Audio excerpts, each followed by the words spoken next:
أعوذ بالله من الشيطان الرجيم. بسم الله الرحمن الرحيم. الحمد لله رب العالمين،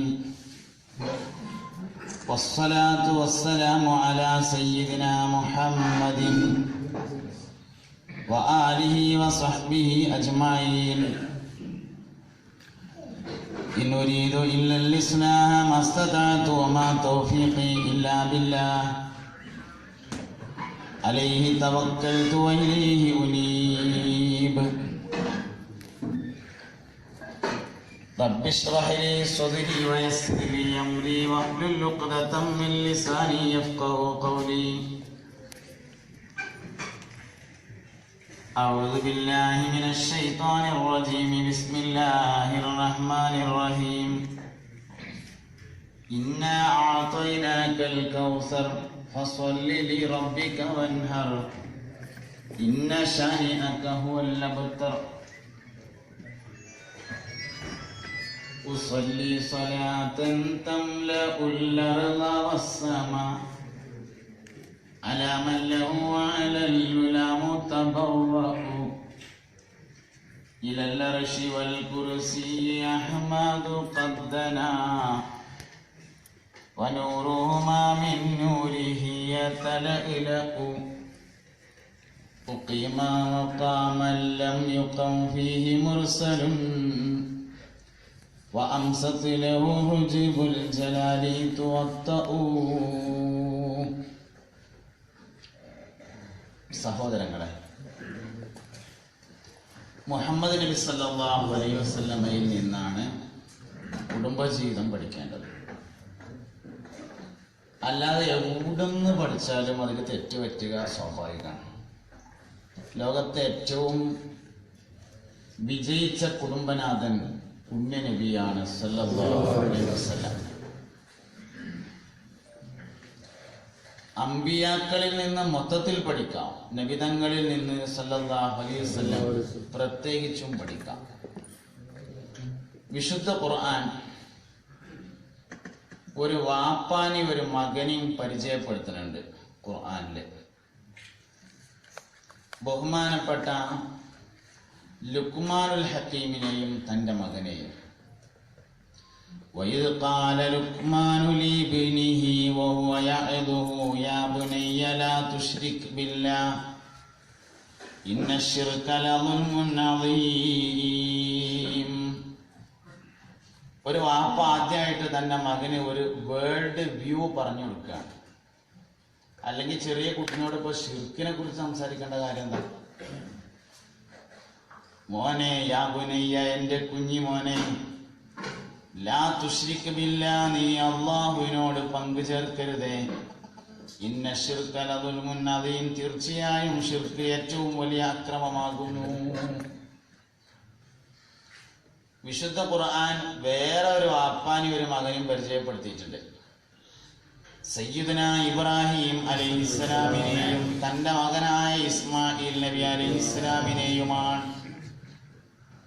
ഇബ്രാഹിം നബി അലൈഹിസ്സലാം മകനായ ഇസ്മായിലിനോട് പറഞ്ഞു, യാ ബുനയ്യ ഇന്നി അറാ ഫിൽ മനാമി അന്നി അദ്ബഹുക, കുഞ്ഞിമോനെ, നിന്നെ അറുക്കണമെന്ന് അല്ലാഹുവിങ്കൽ നിന്ന് സ്വപ്നം മുഖേന എനിക്ക് ദർശനമുണ്ടായിട്ടുണ്ട് മോനെ. ഫൻദുർ മാദാ തറാ, അതുകൊണ്ട് എന്താ നിന്റെ അഭിപ്രായം? ഇസ്മായിൽ നബി അലൈഹിസ്സലാം പറഞ്ഞു, യാ അബതി ഫഅൽ മാ തുഅ്മർ വ ഇന്നി സതജിദുനി ഇൻഷാ അല്ലാഹു മിനസ് സാബിരീൻ. ഇസ്മായിൽ നബി പറഞ്ഞു, യാ അബതി, എന്റെ പൊന്നാര വാപ്പ, ഫഅൽ മാ തുഅ്മർ, നിങ്ങളോട് കൽപ്പിക്കപ്പെട്ടതിനെ നിങ്ങൾ ചെയ്യണം. തീർച്ചയായും എന്നെ നിങ്ങൾക്ക് സ്വാബിരിങ്ങളുടെ കൂടെ എത്തിക്കാവുന്നതാണ്, ഞാൻ ക്ഷമിച്ചു കൊള്ളാം. രണ്ടു വാപ്പിയും രണ്ടു കുട്ടികളായി.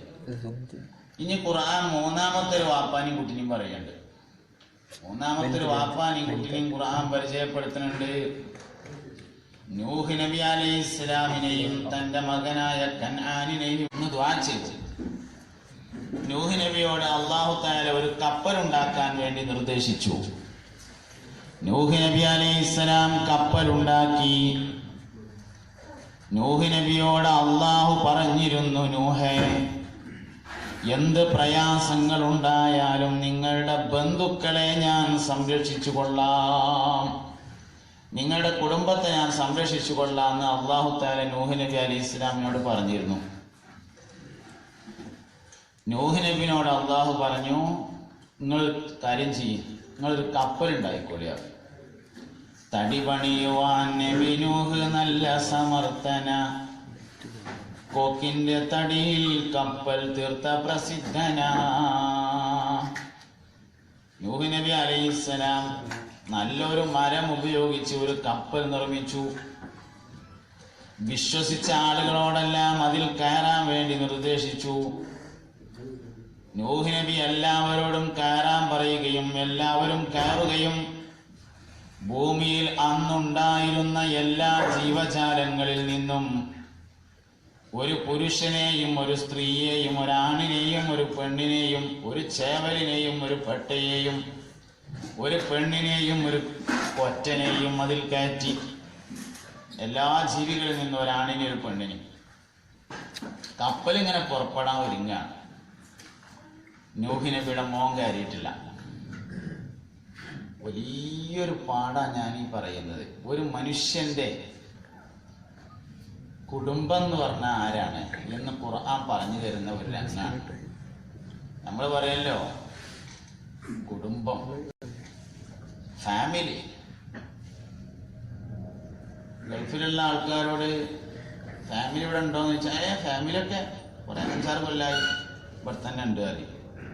ഉമ്മ ഉണ്ടാവില്ല, കാരണം ഉമ്മാനെ ഫാമിലിയിൽ എണ്ണീറ്റില്ലല്ലോ. വാപ്പ ഉണ്ടാവില്ല, വാപ്പൊന്നും ഫാമിലിയിൽ എണ്ണീറ്റില്ല. നമ്മൾ ഫാമിലി ആണെങ്കിലും വല്ല യൂറോപ്യന്മാരെ മാതിരിയാണ്. ഭാര്യയും കുട്ടിയും നമ്മളും, അതാണ് നമ്മളെ ഫാമിലി. ഇനി വാപ്പിയൊന്നും ഭയപ്പെടൂല. അതുകൊണ്ട് പിന്നെ ഉമ്മയും വാപ്പിയൊന്നും ഇപ്പൊ നമ്മളെ കണക്കനുസരിച്ച് ഫാമിലിയോട്ടല്ലേനോ. അതുകൊണ്ട് ഇപ്പൊ നമ്മളിപ്പോ അതിനെ പറ്റിയൊന്നും പറഞ്ഞിട്ട് കാര്യമില്ല. എന്തായാലും ആട്ടെ, ഫാമിലി എന്നുള്ള റൗണ്ട് ഒന്നുകൂടി വട്ടത്തിൽ കുറച്ചുകൂടി വലുപ്പത്തിൽ വരക്കണം. ഇത്ര ചുരുക്കി ഞാനും എൻ്റെ ഭാര്യയും കുട്ടികളും പിന്നെ ഒരു തട്ടാനും മുകളിലോടത്തേക്ക് എത്താൻ പാടില്ല. തട്ടാനും ആഭരണമൊക്കെ ഉണ്ടാക്കി തരാൻ വേണ്ടിയിട്ടാണ്. അങ്ങോട്ട് ചുരുങ്ങാൻ പാടില്ല. ഒന്നും കൂടി നീട്ടിയിട്ട് ഉമ്മാനെയും വാപ്പാനെയും ഒക്കെ കൂട്ടിയിട്ട്, ജ്യേഷ്ഠന്മാരും അഞ്ചന്മാരൊക്കെ ഇനിയിപ്പോൾ അങ്ങനെ ആയിക്കോട്ടെ, എന്നാലും ഉമ്മാനെയും വാപ്പാനെയൊക്കെ ഒന്ന് കൂട്ടിയിട്ട് യേശുവിന് വലുപ്പത്തിൽ ആ വട്ടം വരക്കണം എല്ലാവരും. അപ്പോഴേ സംഗതി ഫാമിലി ആകുള്ളൂ. എന്തായാലും ഖുർആൻ ആരാണ് ഫാമിലി? ഫാമിലി എന്നുള്ളതിന് നമ്മൾ പറയണ മലയാളമാണ് ബന്ധു. ബന്ധു എന്നതിന്റെ അറബിയാണ് അഹ്ല്. അഹ്ല് എന്നാണ് അതിന് പറയാ. ഖുർആനിൽ ഒരു മനുഷ്യന്റെ ബന്ധു ആരാണെന്ന് പഠിപ്പിക്കുന്നത് നൂഹ് നബി അലൈഹിസ്സലാമിന്റെയും മകന്റെയും കഥ പറഞ്ഞുകൊണ്ടാണ്. നൂഹ് നബി അലൈഹിസ്സലാമിനോട് അള്ളാഹു നിന്റെ ബന്ധുക്കളെ ഞാൻ രക്ഷപ്പെടുത്താമെന്ന് പറഞ്ഞിരുന്നു. എന്നാൽ കപ്പലിലേക്ക് നൂഹ് നബിയുടെ മകൻ കയറിയില്ല. മോനെ വളരെ സ്നേഹത്തോടുകൂടെ വാപ്പ വിളിച്ചു, മോനെ, എൻ്റെ പൊന്നാര മോനെ, ഞമ്മളപ്പോ ഈ വാഹനത്തിൽ കയറിക്കോ. യാ ബുനയ്യർക്കമ്മാന. ബനി എന്ന് പറഞ്ഞാൽ എൻ്റെ മോനെ എന്നാണ്. ബുനയ്യ എന്ന് പറഞ്ഞാൽ കുഞ്ഞോനെ എന്നാണ് എൻ്റെ അർത്ഥം. കുഞ്ഞോനെ, കേരള മോനെ ഈ വണ്ടിയിൽ. യാ ബുനയ്യർക്കമ്മാന വലാ തകും മഅൽ കാഫിരീൻ. നീ കാഫിരീങ്ങളോടൊപ്പം പെട്ടുപോകരുത് എന്ന് സയ്യിദുനാ നൂഹ് അലൈഹിസ്സലാം പറഞ്ഞു. മകൻ പറഞ്ഞു, വാപ്പാ സആവി ഇലാ ജബലിൻ യസിമുനി മിനൽ മാഅ്. വെള്ളത്തിൽ നിന്ന് എന്നെ സംരക്ഷിക്കുന്ന ഏതെങ്കിലും മലയിലേക്ക് ഞാൻ കയറിക്കൊള്ളാം വാപ്പാ. ഞാൻ ഏതെങ്കിലും മലയ്ക്ക് കയറിക്കൊണ്ട് അങ്ങനെ ഞാൻ രക്ഷപ്പെട്ടുകൊണ്ട് തൽക്കാലം കപ്പലിക്കില്ല എന്ന് പറഞ്ഞു. വാസ്തവത്തിൽ അവന്റെ മുമ്പിൽ അങ്ങനെ ഒരു മലയില്ല, ഒരു മലയൊന്നും ഉണ്ടായിരുന്നില്ല അവിടെ. ഓന് കയറാൻ തോന്നുന്നില്ല എന്നുള്ളതാണ്. കയറിയില്ല. നൂഹ് നബി അലൈഹി ഇസ്ലാമിനെയും വിശ്വസിച്ച ആളുകളെയും കൊണ്ട് കപ്പൽ സഞ്ചരിക്കാൻ തുടങ്ങി. സഞ്ചരിച്ച് സഞ്ചരിച്ച് വെള്ളം പൊന്തി പൊന്തി വന്നു. നൂഹ് നബിയുടെ മകന് രക്ഷപ്പെടാനുള്ള പല വിദ്യകളും ഉപയോഗിച്ചു. അപ്പോഴൊക്കെ വാപ്പ മോനെ വളരെ മനോഹരമായി വിളിച്ചുകൊണ്ടിരുന്നു. പക്ഷെ അവൻ ഒഴിഞ്ഞൊഴിഞ്ഞു പോയി. അവസാനം ഭൂമിയിൽ നിന്ന് വെള്ളം ഉറവ പൊട്ടാനും ആകാശത്ത് നിന്ന് മഴ വർഷിക്കാനും തുടങ്ങി.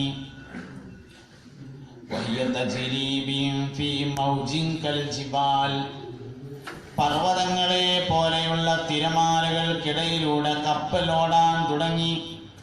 വലിയ വലിയ തിരമാലകൾ. വാപ്പാന്റെയും മകന്റെയും ഇടയിൽ തിരമാല മറയിട്ടു. വഹാല ബൈനഹുമൽ മൗജു വകാന മിനൽ മുഗ്റഖീൻ. വാപ്പാന്റെയും മകന്റെയും ഇടയിൽ തിരമാല മറയിട്ടിട്ട് മകൻ അതിൽ മുങ്ങി മരിച്ചുപോയി. ദിവസങ്ങൾ കഴിഞ്ഞു. അള്ളാഹു ആകാശത്തോട് വെള്ളം പിടിച്ചു നിർത്താൻ ആവശ്യപ്പെട്ടു. വഖീല യാ അർളു ബിലഇ മാഅകി വയാ സമാഉ അഖ്ലിഇ. ഭൂമിയോട് അള്ളാഹു തന്റെ വെള്ളത്തെ വിഴുങ്ങാൻ ആവശ്യപ്പെട്ടു. ആകാശത്തോട് ആകാശമേ നിന്റെ വെള്ളത്തെ നീ പിടിച്ചു നിർത്തി എന്ന് അള്ളാഹു പറഞ്ഞു.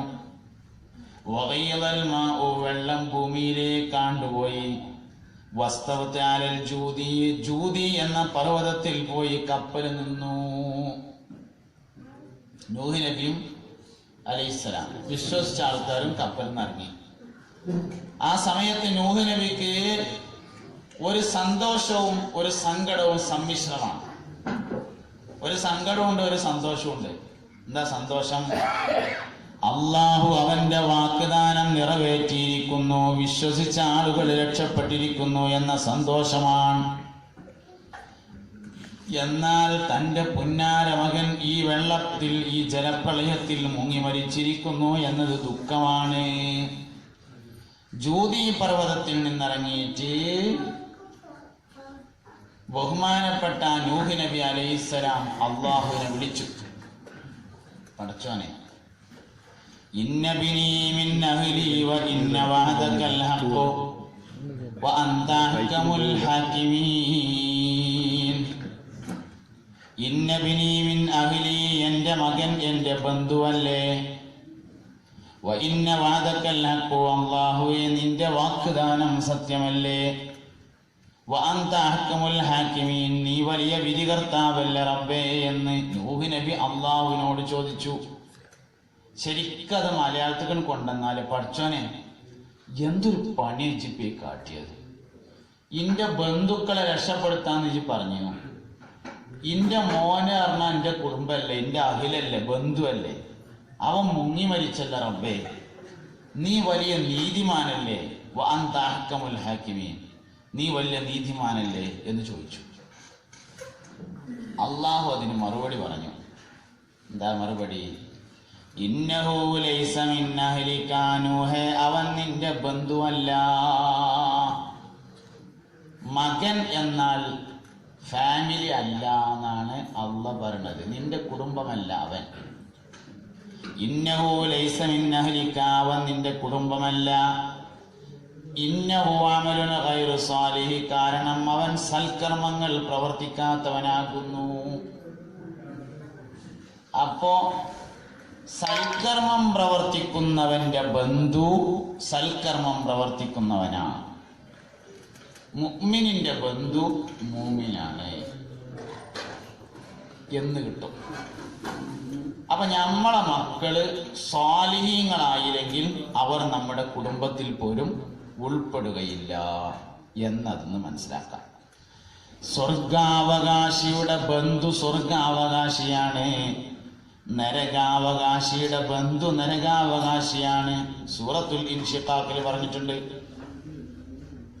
ഫഅമ്മാ മൻ ഊതിയ കിതാബഹു ബിയമീനിഹി ഫസൗഫ യുഹാസബു ഹിസാബൻ യസീറാ വയൻഖലിബു ഇലാ അഹ്ലിഹി മസ്റൂറാ.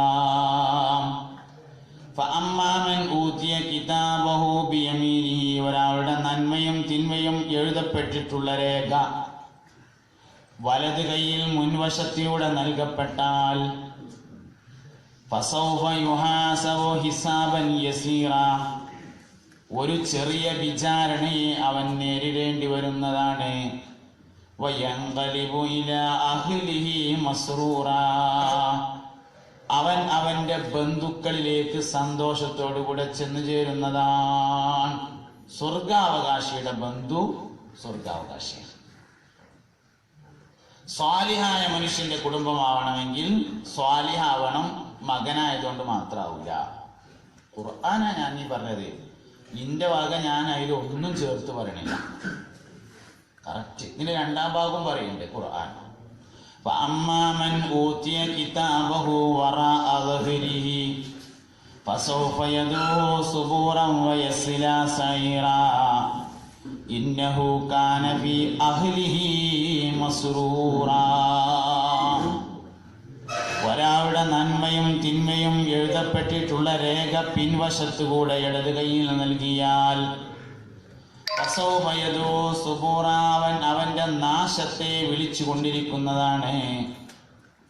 നന്മ മുൻതൂക്കമായ ആൾക്ക് മുൻകൈയിൽ ഏട് കിട്ടും. അവന്റെ ഏട് ഇങ്ങനെ നോക്കിങ്ങാണ്ട് എല്ലാവർക്കും ഇങ്ങനെ കാണിച്ചു കൊടുക്കുന്നതാണ്. ഇങ്ങോട്ട് നോക്കിയടാ എൻ്റെ ഏട്, എല്ലാവർക്കും കാണിച്ചു കൊടുക്കും. എന്തൊരു സന്തോഷിക്കാരൻ അവനത് കാണിച്ചു കൊടുക്കണത്.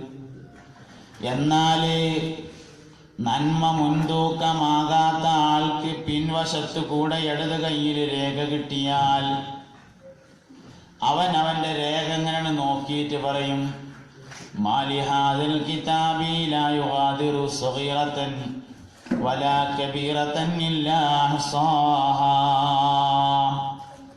മാലിഹാദിൽ കിതാബി, ഈ ഏടിനെന്തു പറ്റി?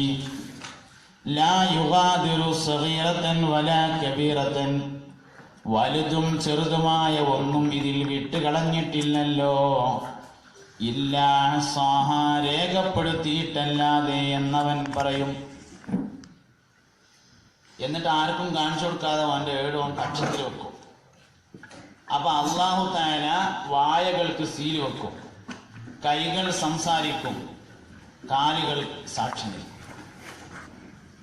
അൽയൗമ നഖ്തിമു അലാ അഫ്വാഹിഹിം വതുകല്ലിമുനാ ഐദീഹിം വതശ്ഹദു അർജുലുഹും ബിമാ കാനൂ യക്സിബൂൻ. ഇറയോൻ വിചാരണ കണയും, ഇരു കൈകൾ ചേതി മൊഴിയും, കാലെന്ന് സാക്ഷി പറയും, കേട്ട് വിതുമ്പിക്കാരെയും. റബ്ബേ ചതിച്ചല്ലോ എന്നെ, ഹുബ്ബേ പൊറുക്കുമോ ഇന്ന്, തേങ്ങിക്കരഞ്ഞന്ന് വിള്ളും, തേട്ടം പടച്ചോനും തള്ളും. തിന്മ മുൻതൂക്കമായ കേളിട്ടിയുള്ള അവസ്ഥയാണ്. അവനെ അള്ളാഹു പരിഹസിച്ചുകൊണ്ട് പറഞ്ഞോടത്ത് ഇന്നഹു കാന ഫീ അഹ്ലിഹി മസ്റൂറാ, അവനും അവന്റെ ബന്ധുക്കളിൽ സന്തോഷത്തോടുകൂടെ ആയിരുന്നില്ലേ എന്ന് പറയുന്നു. അപ്പൊ നന്മ മുൻതൂക്കമായവന്റെ ബന്ധു നന്മ മുൻതൂക്കമായവനാണ്, തിന്മ മുൻതൂക്കമായവന്റെ ബന്ധു തിന്മ മുൻതൂക്കമായവനാണ്. മകനായതുകൊണ്ട് മാത്രം ബന്ധുവാവുകയില്ല എന്ന് ഈ പറഞ്ഞതിൽ നിന്ന് നമുക്ക് മനസ്സിലാക്കാം. അപ്പൊ ആദ്യം നമുക്ക് വേണ്ടത് ബന്ധുക്കളായി കിട്ടണം മക്കള്. മകൻ നമ്മളെ ബന്ധു ആവണം, മകൾ നമ്മുടെ കുടുംബമായി കിട്ടണം. ഫസ്റ്റ് അതാ വേണ്ടത്. അതിനുള്ള പ്രവർത്തനമാണ് ആദ്യമായിട്ട് ചെയ്യേണ്ടത്. ഒരു മനുഷ്യന്റെ കുടുംബം ആരാണെന്ന് അള്ളാഹു റബ്ബുൽ ഇസ്സത്ത് പഠിപ്പിക്കുകയാണ്. ഇനി ഭാര്യന്റെ കാര്യം എടുത്താലോ, ഭാര്യമാരുടെ കാര്യം എടുത്താലോ അങ്ങനെ തന്നെയാണ്. കല്യാണം എന്ന് പറയുന്നത് സ്വർഗീയമായ ഒരു അമലാകുന്നു. ആദം വല്ലിപ്പയും ഹവ്വാ റളിയല്ലാഹു അൻഹാ എന്ന വല്ലിമ്മയും കൂടി സ്വർഗത്തിൽ വെച്ചുകൊണ്ട് ആരംഭിച്ച വളരെ പുണ്യമായ ഒരു കർമ്മമാണ് നിക്കാഹ്. ആദ്യത്തെ കല്യാണം സ്വർഗത്തിലാണ്, അവസാനത്തെ കല്യാണം സ്വർഗത്തിൽ തന്നെയാണ്. സ്വർഗത്തിൽ നിന്ന് തുടങ്ങി സ്വർഗത്തിൽ അവസാനിക്കുന്ന സ്വർഗീയമായ പരിപാടിയാണ് കല്യാണം എന്ന് പറയുന്നത്. എന്തിനാ കല്യാണം കഴിക്കുന്നത്? കുട്ടികളുണ്ടാവാൻ തന്നെയാണ്. കുട്ടികളുണ്ടാവാനാണ് കല്യാണം കഴിക്കുന്നത്. അള്ളാന്റെ ദുന്യാവിൽ അതായത് നമ്മളിപ്പോ ഉള്ള ദുന്യാവിൽ തന്നെയാണ് ഇപ്പൊ അള്ളാന്റെ ദുന്യാവ് എന്ന് പറഞ്ഞത്. അള്ളാന്റെ ദുന്യാവില് മനുഷ്യനല്ലാത്ത ഒരു ജീവിയും ഞാൻ ഈ പറഞ്ഞ നിങ്ങൾ ശ്രദ്ധിക്കുന്നുണ്ടോന്നാവോ? അള്ളാന്റെ ദുനിയാവില് മനുഷ്യനല്ലാത്ത ഒരു ജീവിയും കുട്ടികൾ ഉണ്ടാവാൻ വേണ്ടിയല്ലാതെ ഇണചേരാറില്ല. അള്ളാന്റെ ദുനിയാവില് നമ്മളുള്ളത്. ഈ ദുനിയാവില് 20 ദശലക്ഷം ഇനം ജന്തുക്കളുള്ളതിൽ, 20 ദശലക്ഷം ജന്തുക്കളല്ല, 20 ദശലക്ഷം ഇനം ജന്തുക്കളുള്ളതിൽ മനുഷ്യനെന്ന ഇരുക്കാലി ജന്തു അല്ലാതെ വേറൊരു ജന്തുവും കുട്ടികളുണ്ടാകരുതേ എന്ന് കരുതി ഇണചേരാറില്ല. വേറെ എല്ലാ ജീവി, ഒരു പശു, ഒരു മൂരി ഒരു പശുവിൻ്റെ അടുത്ത് എന്നിട്ട് ഇങ്ങനെ സ്നേഹപ്രകടനങ്ങളൊക്കെ നടത്തുമ്പോൾ പശു ഒന്ന് മൂത്രയിക്കും. അവ മൂരി അതൊന്ന് മൂക്കിലാക്കിയിട്ടൊന്ന് വാസനിക്കും. 2 പ്രാവശ്യം മേപ്പെട്ട് ഇങ്ങനെ പിടിച്ചിട്ട് ടെസ്റ്റ് ചെയ്യും. എന്താ അപ്പം മൂരി നോക്കിയത്? നിലവിൽ ഗർഭിണിയാണോ, മൂത്രം ടെസ്റ്റ് ചെയ്യുക ഗർഭിണിയാണോ എന്നറിയാനാണ്. പശു രണ്ടാമത്തൊരു ടെസ്റ്റ് ചെയ്യുന്നുണ്ട്, ഗർഭിണിയാവാൻ തയ്യാറുണ്ടോ. ഇല്ലെങ്കിൽ ആ പശുവുമായി ആ മൂരി ഇണചേരില്ല. കുട്ടികൾ ഉണ്ടാകരുതേ എന്ന് കരുതി ദുന്യാവിൽ ഇണചേരുന്ന ജീവി മനുഷ്യൻ മാത്രമേ ഉള്ളൂ. അതുകൊണ്ട് കുടുംബ ജീവിതത്തിൽ സംതൃപ്തിയില്ല എന്ന പരാതി മനുഷ്യന് മാത്രമേ ഉള്ളൂ. കോഴിക്കില്ല, ആടിനില്ല, മൂരിക്കില്ല, പശുവിനില്ല, ആർക്കുമില്ല. മനുഷ്യന് മാത്രമേ സംതൃപ്തിയില്ല എന്ന പരാതിയുള്ളൂ. അത് നമ്മൾ മനസ്സിലാക്കേണ്ട ഒരു കാര്യമാണ്.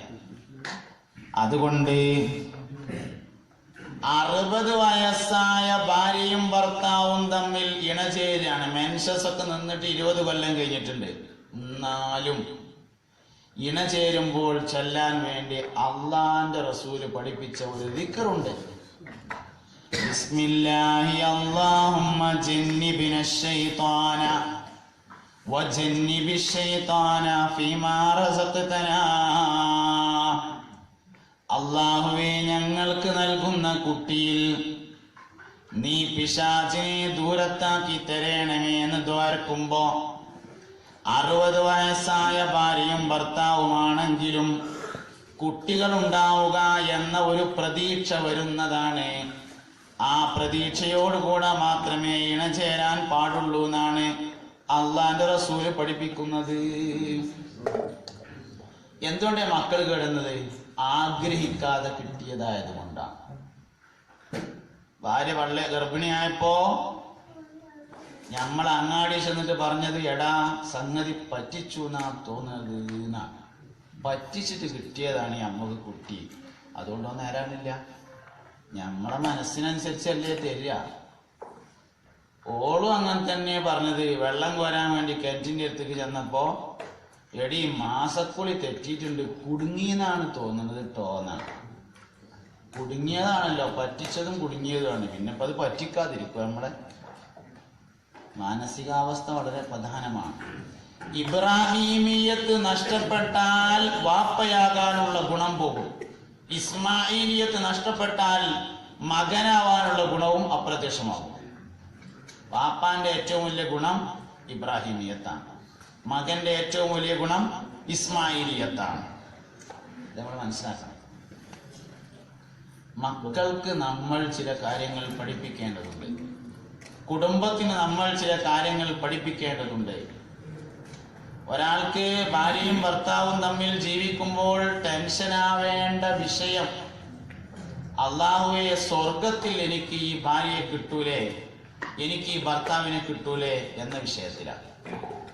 കാരണം സ്വർഗത്തിൽ കുടുംബമായിട്ടാണ് ജീവിതം എന്ന് അള്ളാഹു തആല പറഞ്ഞിട്ടുണ്ട്. എവിടെ? ഞമ്മക്ക് എല്ലാവർക്കും കാണാതെ അറിയുന്ന സൂറത്ത് യാസീനിൽ പറഞ്ഞിട്ടുണ്ട്. ഹും വഅസ്വാജുഹും ഫീ ളിലാലിൻ അലൽ അറായികി മുത്തഖിഊൻ ലഹും ഫീഹാ ഫാകിഹത്തുൻ വലഹും മാ യദ്ദഊൻ സലാമുൻ ഖൗലൻ മിർ റബ്ബിർ റഹീം. ഇങ്ങോട്ട് അവിടെ കസാലയാണ്, വേറെ ഒന്നും സംഭവിക്കണില്ല. ഇവിടെ നോക്കി എല്ലാവരും ആകെ പറഞ്ഞത് അമ്മയുള്ളൂ. അത് നിങ്ങൾ അങ്ങോട്ട് ഇവിടെ നോക്കിയാൽ സംഭവം എനിക്കും നിങ്ങൾക്കും നഷ്ടമാവും. അതുകൊണ്ട് ഇങ്ങോട്ട് വെക്കുക. ഖുർആനിൽ അല്ലാഹു തആല പറഞ്ഞത് സ്വർഗത്തിൽ ഭാര്യയും ഭർത്താവുമായിട്ടാണ് ജീവിതം എന്നാണ്. ഏത് ഭാര്യ? ഇവിടുത്തെ ഭാര്യ തന്നെ. ഏത് ഭർത്താവ്? ഇവിടുത്തെ ഭർത്താവ് തന്നെ. പക്ഷെ പല്ല് ചെരിഞ്ഞിട്ടുണ്ടാവില്ല, ബേജാറാണ്ട. പല്ലൊന്നും ചെരിഞ്ഞിട്ടുണ്ടാവില്ല, അതൊക്കെ നേരാക്കി തരും. കളറ് കുറവുണ്ടാവില്ല, അതൊക്കെ ശരിയാക്കി തരും. വയസ്സ് കൂടിയിട്ടുണ്ടാവില്ല, അതും നേരാക്കി തരും. സംസാരപഥമായി കുറച്ച് കടന്ന രൂപത്തിലൊന്നും ആവില്ല, അതും നേരാക്കി തരും. എല്ലാം നേരാക്കി തരും. സംഗതി ഇവിടുത്തെ ഭാര്യയും ഇവിടുത്തെ ഭർത്താവും തന്നെയാണ്. സ്വർഗീയ ജീവിതം സ്പീഡാക്കാൻ വേണ്ടിയിട്ടാണ് പരിശുദ്ധമായ ദീൻ കല്യാണം കഴിക്കാൻ പറഞ്ഞിട്ടുള്ളത്. കാരണം സ്വർഗത്തിൽ ഭാര്യയും ഭർത്താവുമായിട്ടാണ് ജീവിതം. സൂറത്തു യാസീൻ.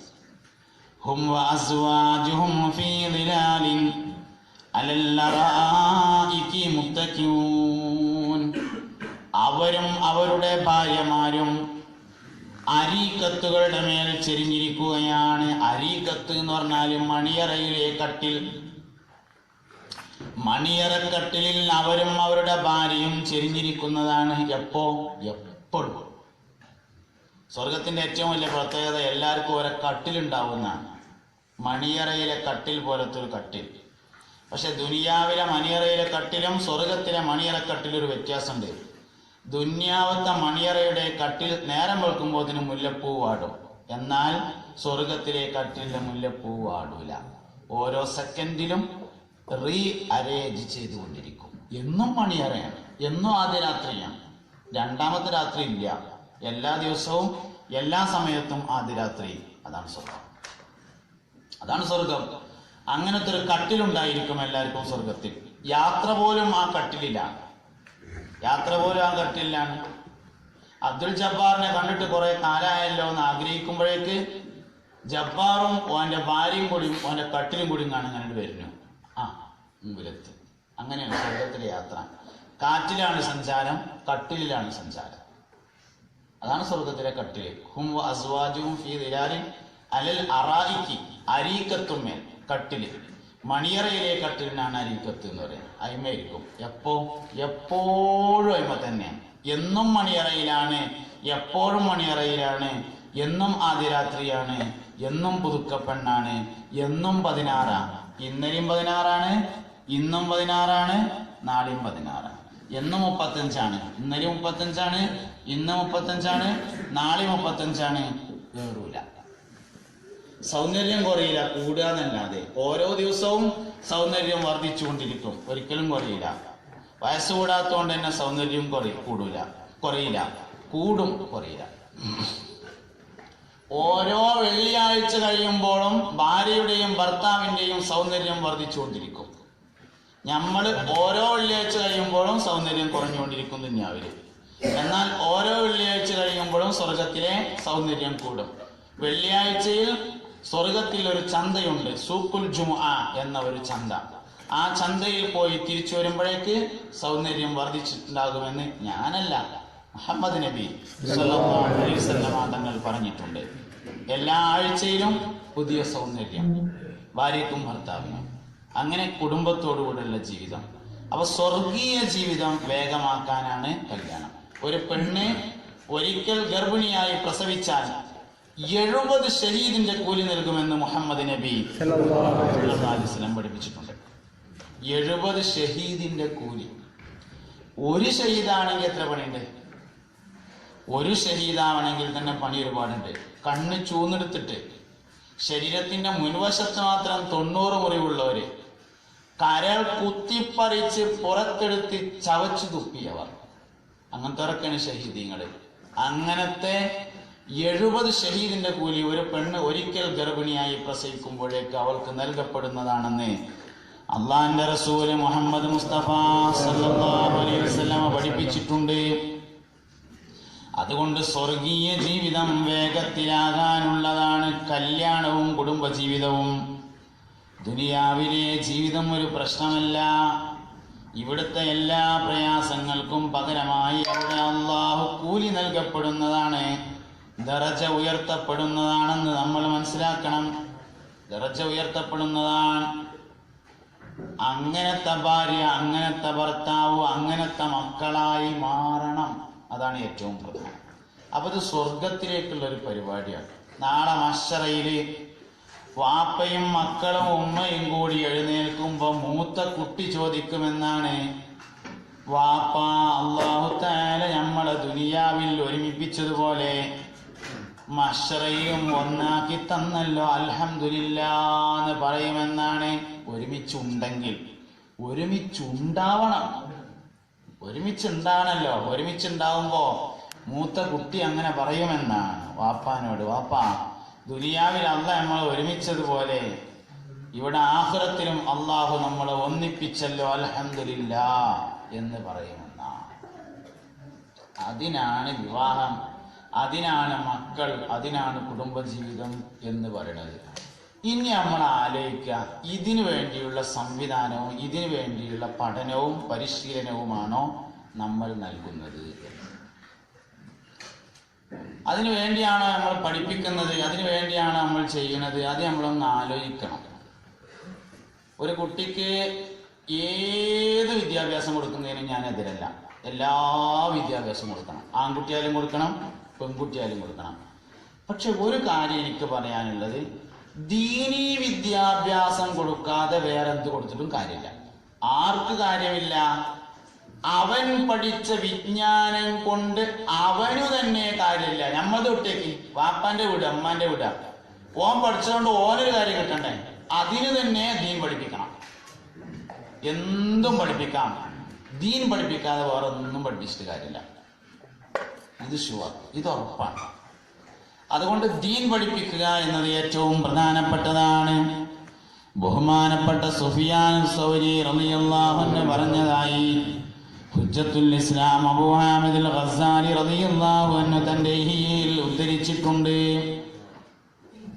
ലായിബ് ഇബ്നക സബ്ആ വഅദ്ദിബ് ഇബ്നക സബ്ആ വഅല്ലിം ഇബ്നക സബ്ആ സുമ്മ തുർക്കുഹു അലാ ഹാലിഹി. കുട്ടികളെ നോക്കണ്ട എങ്ങനെയെന്നാ 4 വാക്കിലുണ്ട്. ലായിബ് ഇബ്നക സബ്ആ, നിന്റെ കുട്ടിയോടൊത്തു നീ 7 വർഷം കളിക്കണം. നീയും നിന്റെ കുട്ടിയും കൂടി 7 കൊല്ലം കളിക്കണം. വഅദ്ദിബ് ഇബ്നക സബ്ആ, പിന്നീടൊരു 7 കൊല്ലം നീ നിന്റെ കുട്ടിക്ക് അദബ് പഠിപ്പിക്കണം. വഅല്ലിം ഇബ്നക സബ്ആ, പിന്നെ ഒരു 7 കൊല്ലം അവന് നീ വിവരം പഠിപ്പിക്കണം. സുമ്മ തുർക്കുഹു അലാ ഹാലിഹി, പിന്നെ അവന്റെ ഇഷ്ടത്തിന് പോയി കൊള്ളട്ടെ. 21 കൊല്ലാണ് ഒരു കുട്ടിനെ നോക്കണ്ടേ, 7 കൊല്ലം കളിക്കുക. ലഅബ് ഇബ്നക സബ്ആ, എന്താ കളി എന്ന് പറഞ്ഞാല്? കളി എന്ന് പറഞ്ഞാല് അമിതമായുള്ള എനർജിയെ പുറത്തു കളയാനുള്ള സംവിധാനത്തിനാണ് കളി എന്ന് പറയുന്നത്. ആവശ്യം കഴിഞ്ഞ് ബാക്കിയുള്ള എനർജിയെ പുറത്തു കളയാനുള്ള സംവിധാനത്തിനാണ് കളി എന്ന് പറയുന്നത്. മുതിർന്നവർക്ക് ആവശ്യം കഴിഞ്ഞ് എനർജി ഉണ്ടാവില്ല. ആവശ്യത്തിന് തന്നെ എനർജി ഇല്ലാത്തവർക്ക് പിന്നെ എങ്ങനെ ആവശ്യം കഴിഞ്ഞിട്ട് എനർജി ഉണ്ടാവുക? അതുകൊണ്ട് മുതിർന്നവർക്ക് ഉണ്ടാവില്ല, അത് കുട്ടികൾക്കേ ഉണ്ടാവുള്ളൂ. അതുകൊണ്ട് കുട്ടികൾക്കാണ് കളിയുള്ളത്. 7 വയസ്സ് വരെയാണ് കളിയുള്ളത്. കളിച്ചോട്ടെ, ഇജു അതിൻ്റെ കൂടെ കളിച്ചോ. എന്തിന്? കളി പഠിപ്പിക്കാൻ. ഇന്നത്തെ കളിയാണ് നാളത്തെ കാര്യം. കുട്ടിയുടെ കളിയാണ് പിന്നീടുള്ള കാര്യം. അതുകൊണ്ട് കുട്ടി കളിക്കട്ടെ. 7 കൊല്ലം വാപ്പാന്റെയും ഉമ്മാന്റെയും നേതൃത്വത്തിൽ കുട്ടി കളിക്കണം.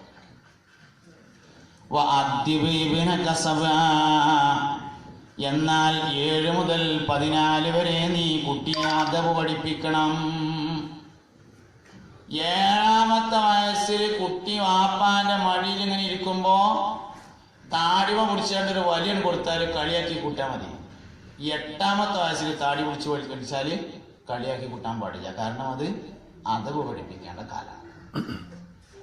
7 കൊല്ലാണ് ഒരു കുട്ടിക്ക് കളി, പിന്നെ അദബാ. അതുകൊണ്ട് അദബ് പഠിപ്പിക്കണം. 8 വയസ്സ് മുതൽ. എന്താ അദബും അദബില്ലായ്മയും തമ്മിൽ ചെറിയ വ്യത്യാസം ഉണ്ടാവുള്ളൂ. നമ്മൾ കാണാൻ മാത്രമൊന്നും ഉണ്ടാവില്ല, അതുപോലെ കൊട്ടയൊന്നും ഉണ്ടാവില്ല. ഒരിക്കൽ ബഹുമാനപ്പെട്ട ഉമർ ഇബ്നുൽ ഖത്താബ് റളിയല്ലാഹു അൻഹു തന്റെ മകനായ അബ്ദുല്ലാഹി ഇബ്നു ഉമറിന്റെയും കൈപിടിച്ചുകൊണ്ട് മദീനത്തെ പള്ളിയിൽ വന്നു. സഹാബത്തിന്റെ സദസ്സിൽ വെച്ച് പുണ്യ നബി സല്ലല്ലാഹു അലൈഹി വസല്ലമ പറഞ്ഞു, സഹാബ, കമ്പും ചുള്ളിയുമില്ലാത്ത ഒരു മരത്തിന്റെ പേര് പറയാമോ സഹാബ? പെട്ടെന്നതിന് മറുപടി സ്വഹാബത്തിന് പറയാൻ കഴിഞ്ഞില്ല.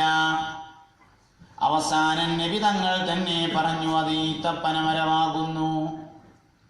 സദസ്സ് വിരിഞ്ഞുകൊണ്ട് വീട്ടിലേക്ക് പോകുമ്പോ ഉമർ ഖത്താബിന്റെ കൈയും പിടിച്ച് നടന്നു പോകുന്ന പുന്നാരമോൻ അബ്ദുള്ള പറഞ്ഞു, വാപ്പാ, അതിന്റെ ഉത്തരം എനിക്ക് നബി തങ്ങൾ ചോദിക്കാൻ തുടങ്ങിയപ്പോഴേ അറിയാമായിരുന്നു. പുന്നാര നബി ചോദിക്കാൻ തുടങ്ങിയപ്പോ തന്നെ എനിക്ക് അതിന്റെ മറുപടി അറിഞ്ഞിരുന്നു പറഞ്ഞു. ഉമർ ഇബ്നുൽ ഖത്താബ് റളിയല്ലാഹു അൻഹു ചോദിച്ചു, എന്റെ മോനെ, നിനക്കത് അറിയാമായിരുന്നുവെങ്കിൽ എന്താണടാ നീ അതിന് ഉത്തരം പറയാതിരുന്നത്? പൊന്നാര മനെ, ഇത് അതാണ്ട് പറഞ്ഞിട്ടാണെങ്കിൽ ഈ വാപ്പാന്റെ ഒരു അഭിമാനം എത്രയായിരുന്നു ആ സദസ്സിൽ, എന്ത് വെച്ചത് പറയാനും എന്റെ മോനെ എന്ന് ചോദിച്ചു. അപ്പ അബ്ദുല്ലാഹി ഇബ്നു ഉമർ റളിയല്ലാഹു അൻഹു പറഞ്ഞു, ഉപ്പാ, ഞാനൊരു കുട്ടിയല്ലേ, എന്റെ വാപ്പയായിരിക്കുന്ന നിങ്ങളും ബഹുമാനപ്പെട്ട സയ്യിദുന അബൂബക്കർ സിദ്ദീഖ് റളിയല്ലാഹു അൻഹുവും ഒക്കെ ഇരിക്കുന്ന സദസ്സിൽ ഞാനൊരു ചെറിയ കുട്ടി അതിന് മറുപടി പറയുന്നത് ശരിയല്ല എന്നെനിക്ക് തോന്നി. അറിയണതൊക്കെ ഉൾച്ചെറിയുള്ളതൊന്നല്ല, അതിനുണ്ടൊരു സ്ഥലം, അതിനൊരു സ്ഥലമുണ്ട്, എനിക്കതിന് പറ്റിയ സ്ഥലമെല്ലാം തോന്നി എന്ന് സയ്യിദുന അബ്ദുല്ലാഹി ഇബ്നു ഉമർ. പിറ്റേ ദിവസം നബി തങ്ങളുടെ സന്നിധാനത്തിൽ വന്നപ്പോ ഉമർ ഇബ്നുൽ ഖത്താബ് റളിയല്ലാഹു അൻഹു പറഞ്ഞു, പൊന്നാരി നബിയെ, ഇന്നലെ ഞാൻ എൻ്റെ മകനെയും കൂട്ടി നിങ്ങളുടെ ഹദറത്തിൽ വന്നു. നിങ്ങളൊരു ചോദ്യം ചോദിച്ചു, ആർക്കും ഉത്തരം കിട്ടിയില്ല. അവസാനം നിങ്ങൾ തന്നെ പറഞ്ഞു. മടങ്ങിപ്പോകുമ്പോ എൻ്റെ മോൻ എന്നോട് പറഞ്ഞു, ഉപ്പാ, എനിക്കതിൻ്റെ മറുപടി അറിയാമായിരുന്നു. നീ മോനെ എന്തുകൊണ്ടത് പറഞ്ഞില്ല എന്ന് ചോദിച്ചപ്പോ എൻ്റെ മോൻ പറഞ്ഞു, എൻ്റെ വാപ്പയായ നിങ്ങളും സിദ്ദീഖുൽ അക്ബർ ഇരിക്കുന്ന സദസ്സിൽ ഞാനത് പറയുന്നത് ശരിയല്ലെന്ന് തോന്നി എന്ന് പറഞ്ഞപ്പോ നബി തങ്ങൾ പറഞ്ഞു, അഹ്സൻത്, അതാണ് ഉമറെ ശരി. ശരിക്കും ആ സംഭവം തന്നെ ഉമർ ഇബ്നുൽ ഖത്താബ് റളിയല്ലാഹു അൻഹുവിനെ എന്താണ് അദബ് എന്ന് പഠിപ്പിക്കുക.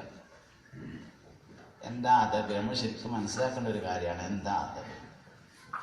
അത് മനസ്സിലാക്കേണ്ട ഒരു കാര്യമാണ്. അദബ് കയറൂല, അത്രയ്ക്കും അദബ് വേണ്ട, അങ്ങനെ ഇല്ല, അങ്ങനൊന്നും ഉണ്ടാവില്ല. പുണ്യ നബി സല്ലല്ലാഹു അലൈഹി വസല്ലമ തങ്ങൾക്ക് രോഗബാധിതനായി കിടന്നപ്പോ മദീന പള്ളിയിൽ ഇമാമത്ത് നിൽക്കാൻ വേണ്ടി സയ്യിദുന സിദ്ദീഖുൽ അക്ബർ റളിയല്ലാഹു അൻഹുവിനെ ഏൽപ്പിച്ചു. സിദ്ദീഖ് റളിയല്ലാഹു അൻഹു ഇമാമത്ത് നിസ്കരിച്ചു. ഒരു ദിവസം നബി തങ്ങൾക്ക് അല്പം ആശ്വാസമാണെന്ന് തോന്നിയപ്പോ പ്രമുഖരായ 2 സ്വഹാബികളുടെ തോളിൽ കൈയിട്ടുകൊണ്ട് മദീന പള്ളിയിലേക്ക് പള്ളിയുടെ മുൻവശത്തു കൂടെ നടന്നു വരുന്നത് ഇമാമത്ത് നിന്ന് നിസ്കാരം തുടങ്ങിയ സിദ്ദീഖ് റളിയല്ലാഹു അൻഹു കണ്ടു. ബാക്കിൽ ഇങ്ങനെ ഇറങ്ങി, അതിങ്ങനെ കൈകൊണ്ട് കാണിച്ചു, അവിടെ തന്നെ നിന്നോ സിദ്ദീഖേ, അവിടെ തന്നെ നിന്നോ. നിന്നില്ല. വീണ്ടും കൈകൊണ്ട് കാണിച്ചു, അപ്പോഴും ഇറങ്ങി. അപ്പൊ വീണ്ടും കാണിച്ചു 3 വട്ടം, അപ്പോഴും നിന്നില്ല. അവൻ നബി തങ്ങൾ വയ്ക്കും പോലെ വന്ന് ഇമാം ഒന്ന് നിസ്കാരം കഴിഞ്ഞിട്ട് തിരിഞ്ഞിരുന്നിട്ട് ചോദിച്ചു, സിദ്ദീഖേ, ലബ്ബൈക യാ റസൂലല്ലാഹ്, എന്തേ? ഞാൻ അല്ലാഹുവിന്റെ റസൂലല്ലേ ചോദിച്ചു. അതേ നബിയെ, നിങ്ങൾ അല്ലാഹുവിന്റെ റസൂലാണ്. ഷഹിദു, ഞാൻ സാക്ഷിയാണ്. എന്റെ ഒരു കൽപ്പന നിങ്ങൾ അംഗീകരിക്കേണ്ടതല്ലേ?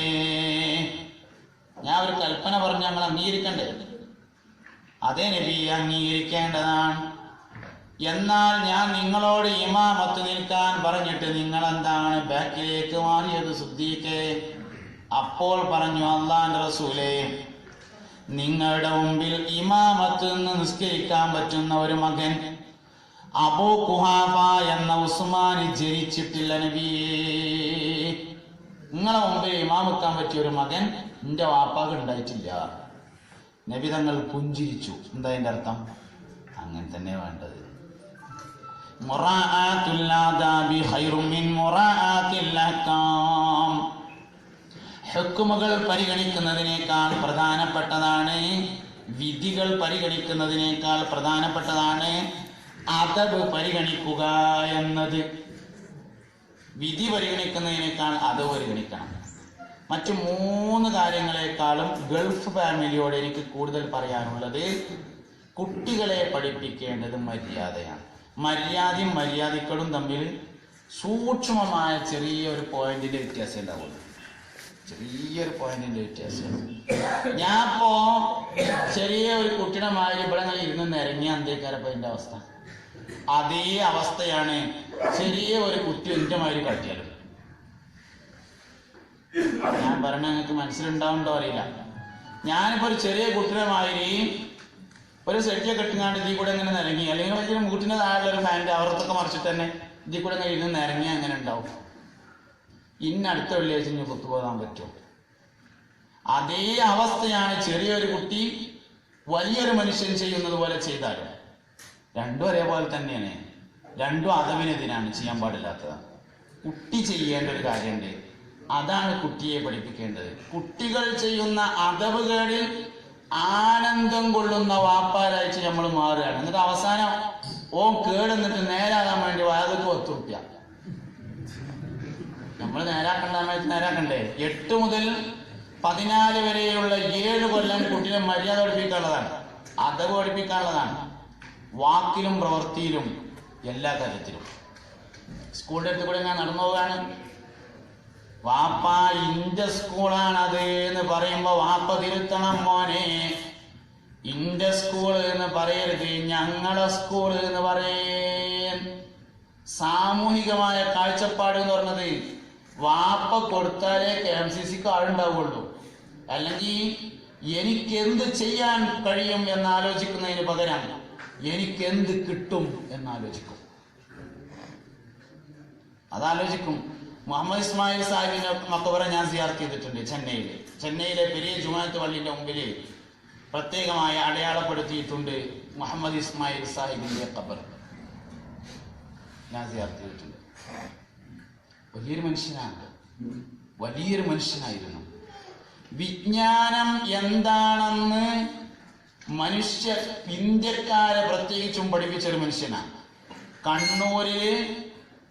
കണ്ണൂരിൽ പ്രഭാഷണം നടത്താൻ വന്നിട്ട് ഉച്ചക്ക് ഭക്ഷണം കഴിച്ച് വിശ്രമിക്കുന്ന സമയത്ത് റേഡിയോ വാർത്തയിൽ 1 രൂപ പ്രിന്റ് ചെയ്യില്ല എന്ന് റിസർവ് ബാങ്ക് തീരുമാനിച്ച വാർത്ത കേട്ടു.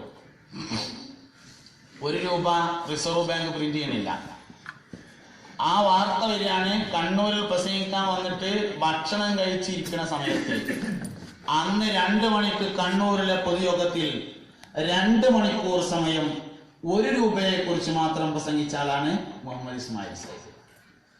വിവരത്തിന് എന്നും പത്തരമാറ്റാം, വിജ്ഞാനത്തിന് എന്നും പത്തരമാറ്റാം. എന്നാൽ അങ്ങനത്തെ ഒരു മനുഷ്യൻ പാലിച്ചിരുന്ന അദബുകൾ എത്രയാണെന്ന് ചെന്നൈക്കാരോട് ഇപ്പോഴും ചോദിച്ചാൽ അവർ വാചാലമായി പറയുന്നതാണ്. അതുകൊണ്ട് മര്യാദ എന്ന് പറഞ്ഞത് ഏറ്റവും പ്രധാനപ്പെട്ട ഒരു കാര്യമാണ്.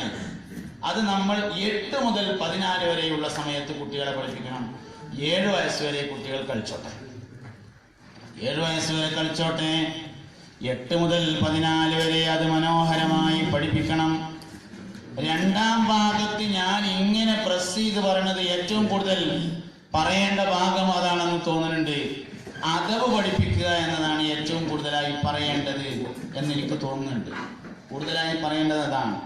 കുട്ടികൾ നന്നാവണമെങ്കിൽ, നമുക്ക് ഉപകാരം ഉണ്ടാവണമെങ്കിൽ അവരെ മര്യാദ പഠിപ്പിക്കുക എന്നത് ഏറ്റവും പ്രധാനപ്പെട്ട ഒരു കാര്യമാണ്. വാക്കിലെ മര്യാദയുണ്ട്, സംസാരത്തിലെ മര്യാദയുണ്ട്, പ്രവർത്തനത്തിലെ മര്യാദയുണ്ട്, നടത്തത്തിലും ഇരുത്തത്തിലും എല്ലാം മര്യാദകളുണ്ട്. ഒരു പെരയ്ക്ക് നമ്മൾ കയറി ചെന്നാല്, ഒരു വീട്ടിൽ കയറി ചെന്നാല് ആ വീട്ടിന്റെ ഓഫീസ് റൂമിൽ ഇട്ടിരിക്കുന്ന ചെയറ് തട്ടിയിട്ടതിൽ ഇരിക്കാൻ പാടില്ല എന്നാണ്. നമ്മളെ കയ്യിലുള്ള ഉറുമാലെടുത്തിട്ട് തട്ടിയിട്ടിരിക്കാൻ പാടില്ല. കാരണം എന്താ? അത് വീട്ടുകാരുടെ നിന്ദിക്കലാണ്. അതിൽ ഇരുന്നിട്ട് പോയിട്ട് തുണിക്കുപ്പായം തിരുമ്പാനേ പറ്റുള്ളൂ. അത്രത്തോളം അദബ് പാലിക്കാൻ വേണ്ടി പഠിപ്പിക്കപ്പെട്ട ഒരു മതത്തിന്റെ അനുയായികളാണ് നമ്മൾ എന്നത് മനസ്സിലാക്കണം. ഒരതപ്പില്ല.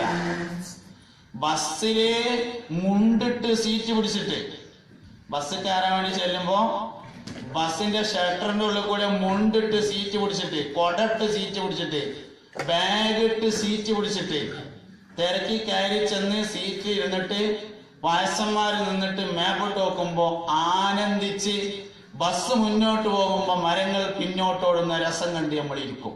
ദീനിന്റെ ആൾക്കാര് അഥവയുടെ നമുക്ക് അഥവയുടെ വലിയവരെ ബഹുമാനിക്കാത്തവരും ചെറിയവരോട് കാരുണ്യം കാണിക്കാത്തവരും എന്റെ സമൂഹത്തിൽ പെട്ടതല്ലെന്ന് മുഹമ്മദ് നബി സല്ലല്ലാഹു അലൈഹി വസല്ലം. വലിയൊരു വർത്താനാണത്. ബഹുമാനപ്പെട്ട ഇമാമുന മാലിക് റളിയല്ലാഹു അൻഹു ഒരുപാട് കാലം അധ്വാനിച്ച് ചെറിയൊരു സംഖ്യ സ്വരൂപിച്ചു, 40 വെള്ളി നാണയം. ഒരിക്കൽ തന്റെ വീട്ടിൽ അദ്ദേഹം ഇങ്ങനെ വിശ്രമിക്കുന്ന സമയത്ത് അയൽവാസിയായ ഒരു ചൂതൻ വന്നിട്ട് പറഞ്ഞു, മാലിക് എന്നവരെ, ഞാനൊരു മനുഷ്യനിൽ നിന്ന് 20 വെള്ളി നാണയം കടം വാങ്ങിയിരുന്നു. എന്റെ കുട്ടികൾ ഭക്ഷണം കഴിച്ചിട്ട് ഒരുപാട് ദിവസമായി. അതെനിക്ക് പ്രശ്നമല്ല, അവർ പച്ചവെള്ളം കുടിച്ചുകൊള്ളും. ഞാനും എന്റെ ഭാര്യയും ഭക്ഷണം കഴിച്ചിട്ട് കുറെ നാളുകളായി. അതെനിക്ക് പ്രശ്നമല്ല, അവർ ഞങ്ങൾ പച്ചവെള്ളം കുടിച്ചുകൊള്ളാം. ഞാനൊരു മനുഷ്യനിൽ നിന്ന് 20 വെള്ളി നാണയം കടം വാങ്ങിയിരുന്നു. അയാൾ എന്നെ വന്ന് ബുദ്ധിമുട്ടിക്കുകയാണ്. അതുകൊണ്ട് നിങ്ങൾ എനിക്കൊരു 20 വെള്ളി നാണയം കടം തരുമോ? ഇമാം മാലിക് റളിയല്ലാഹു അൻഹു തന്റെ വീടിന്റെ ഉള്ളിൽ പോയിട്ട് 40 വെള്ളി നാണയം അടങ്ങിയ കീസ് എടുത്ത് കൊടുത്തിട്ട് പറഞ്ഞു, മോനെ, ഇത് നീ കൊണ്ടുപോയി 20 കൊണ്ട് കടം വീട്ടുകയും 20 കൊണ്ട് നീയും നിന്റെ മക്കളും ഭക്ഷണം കഴിക്കുകയും ചെയ്തോ. കൊടുത്തു. അയാൾ പോയേക്കിനും മാലിക് ഇമാം റളിയല്ലാഹു അൻഹു തന്റെ വീട്ടിന്റെ മുമ്പിൽ ഇരുന്നിട്ട് ഇങ്ങനെ കരയാണ്. അടുക്കളയിൽ നിന്ന് ഭാര്യ വന്നു. എന്തിനാ നിങ്ങൾ ഇങ്ങനെ കരയുന്നത്? ഇങ്ങനെ കരയാനാണെങ്കിൽ അയാൾ 20 വെള്ളി നാണയല്ലേ ചോദിച്ചിട്ടുള്ളൂ, അത് കൊടുത്താൽ മതിയായിരുന്നില്ലേ? എന്തിനാ നിങ്ങൾ 40 കൂടിയും കൊടുത്തത് എന്ന് ചോദിച്ചപ്പോ ഇമാം മാലിക് റളിയല്ലാഹു അൻഹു പറഞ്ഞു, എന്റെ സഹധർമ്മിണി, നമ്മുടെ അയൽവാസി ഭക്ഷണം കഴിച്ചിട്ട് കുറെ നാളുകളായത്രേ. അയൽവാസി പട്ടിണി കിടക്കുമ്പോ വയറ് നിറച്ചുണ്ണുന്നവൻ എന്റെ സമൂഹത്തിൽ പെട്ടതല്ലെന്ന് മുഹമ്മദ് നബി സല്ലല്ലാഹു അലൈഹി വസല്ലം പറഞ്ഞിട്ടുണ്ട്. അള്ളാന്റെ റസൂലിന്റെ സമുദായത്തിൽ നമ്മൾ പെടൂലെങ്കിൽ ആരെ സമുദായത്തിലാ നമ്മൾ പെടുക എന്ന് ആലോചിച്ചപ്പോ കരച്ചിൽ വന്നതാണ്. എന്റെ സമൂഹത്തിൽ പെട്ടതല്ല എന്നുള്ളത് വലിയൊരു വർത്താനാണ്. വലിയവരെ ബഹുമാനിക്കാത്തവരും ചെറിയവരോട് കാരുണ്യം കാണിക്കാത്തവരും,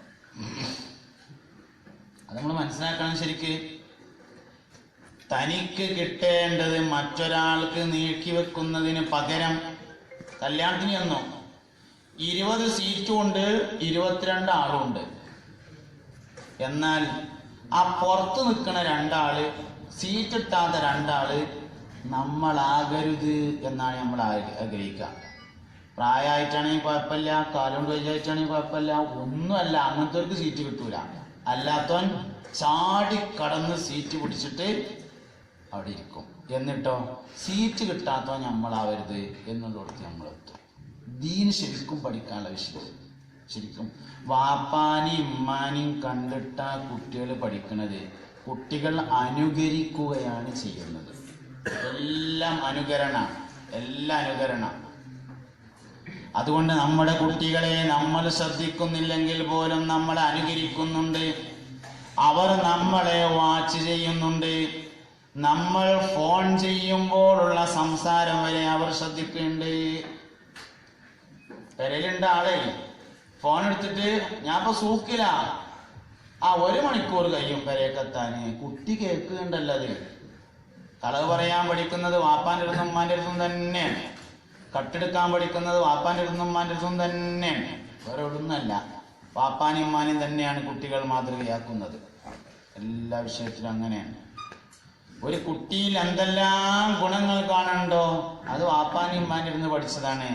എന്തെല്ലാം മോശങ്ങൾ കാണുന്നുണ്ടോ അത് വാപ്പാനും ഉമ്മാന്റെ അടുത്ത് പഠിച്ചതാണ്. 21 വയസ്സ് വരെ ഏത് കുട്ടിയും മാതാപിതാക്കളിൽ നിന്നാണ് വിദ്യാഭ്യാസം നേടുന്നത്. അത് കഴിഞ്ഞാൽ പിന്നെ ബാക്കി ഒറ്റയ്ക്ക് പഠിച്ചോളൂ. 21 വയസ്സ് വരെ 21 വയസ്സ് വരെ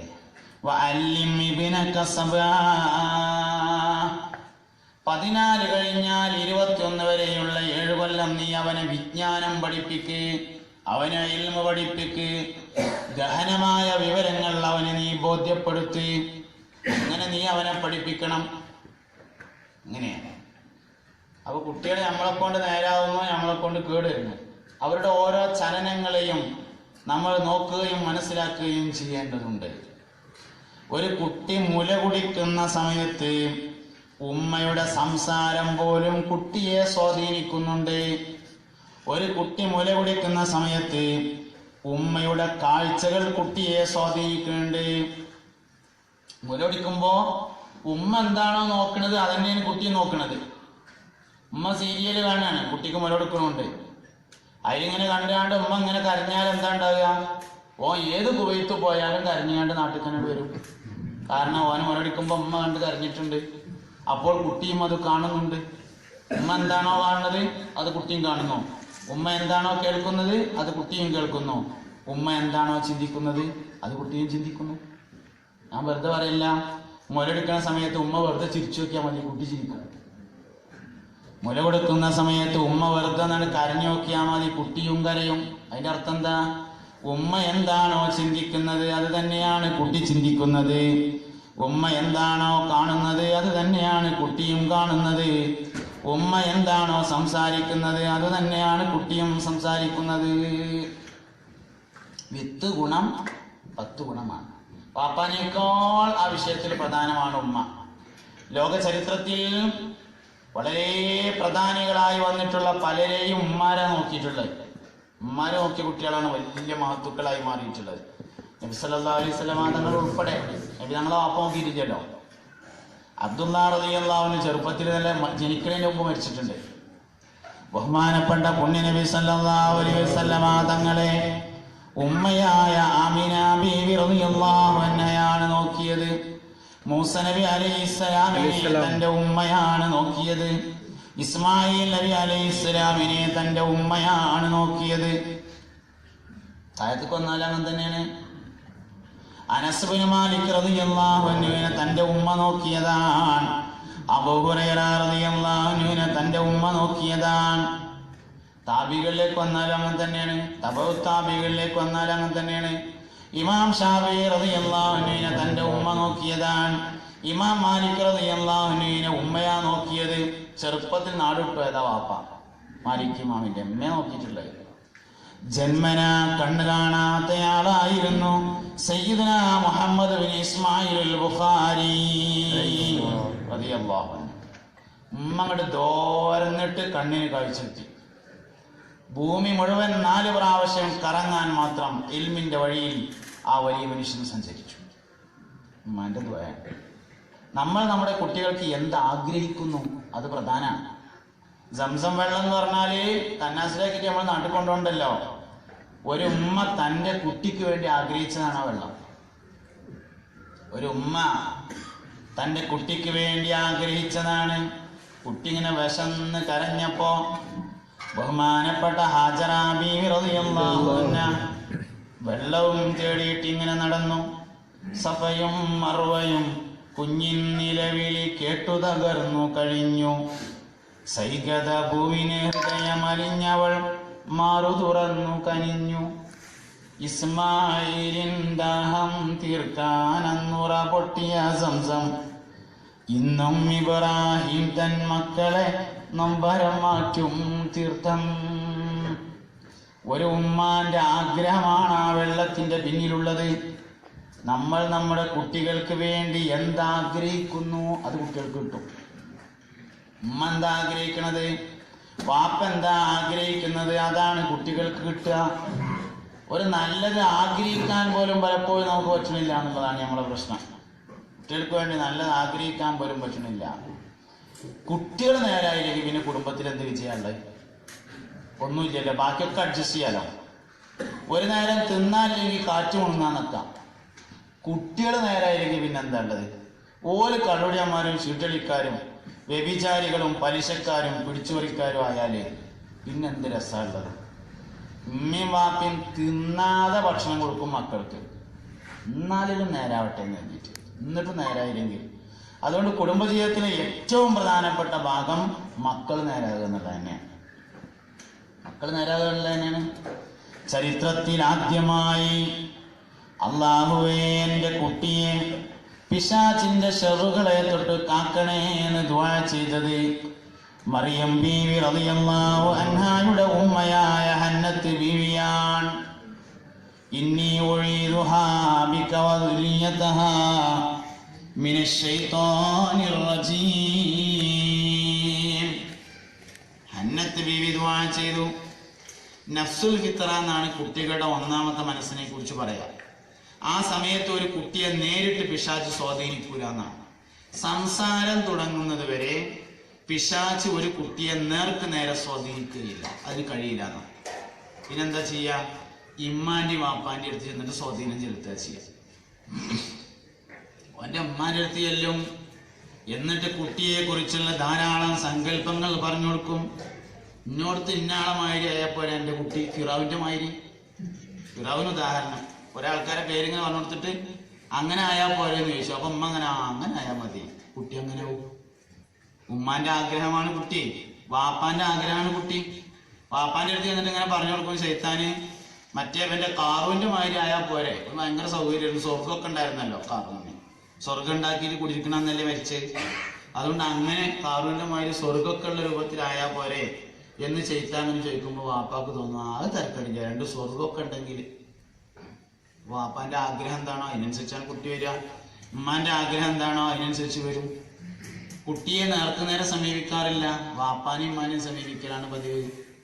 പല ന്യായങ്ങളും അവൻ പറഞ്ഞുതരും, വലുതാവുമ്പോ നേരെയിക്കോളും. ഇപ്പൊ കുറച്ചൊക്കെ അങ്ങനെ തലമുടിയൊക്കെ കാട്ടിയിട്ടും അവരത്ത് കാട്ടിയിട്ടും ചെറിയൊരു നിക്കർ ഇട്ടിട്ടൊക്കെ നടന്നാലും വലിയൊരു കുഴപ്പമൊന്നുമില്ല, വലുതാവുമ്പോ നേരെയിക്കോളും. എങ്ങനെ വലുതാവുമ്പോ നേരെയല്ല? ചെറുപ്പത്തിൽ പഠിച്ചതന്നെയല്ലേ വലുപ്പത്തിലുണ്ടാവുള്ളൂ. ചെറുപ്പകാലമീലുള്ളൊരു ശീലം മറക്കുമോ മനുഷ്യനുള്ള കാലം. അവിടെ ചെറുപ്പത്തിൽ ശീലിക്കണം. നമ്മളാരും ഇപ്പൊ തുണിയെടുക്കാൻ മറക്കലില്ലല്ലോ. ഒരാൾ ഉറക്കത്തിൽ നിന്ന് നീച്ച് മണ്ടാണെങ്കിലും തുണിയെടുക്കും. പിരാന്തായാലും പാൻ്റ് ഇടും, മുന്നും പിന്നൊക്കെ കീറിയിട്ടുണ്ടാവും, എന്നാലും ഇടുമല്ലോ. എന്താ കാരണം? എന്തിനാണ് വസ്ത്രം ധരിക്കുന്നത് എന്നറിയാത്ത കാലത്ത് ഉമ്മ ശീലിപ്പിച്ചതാ. എല്ലാ കാര്യവും തന്നെ.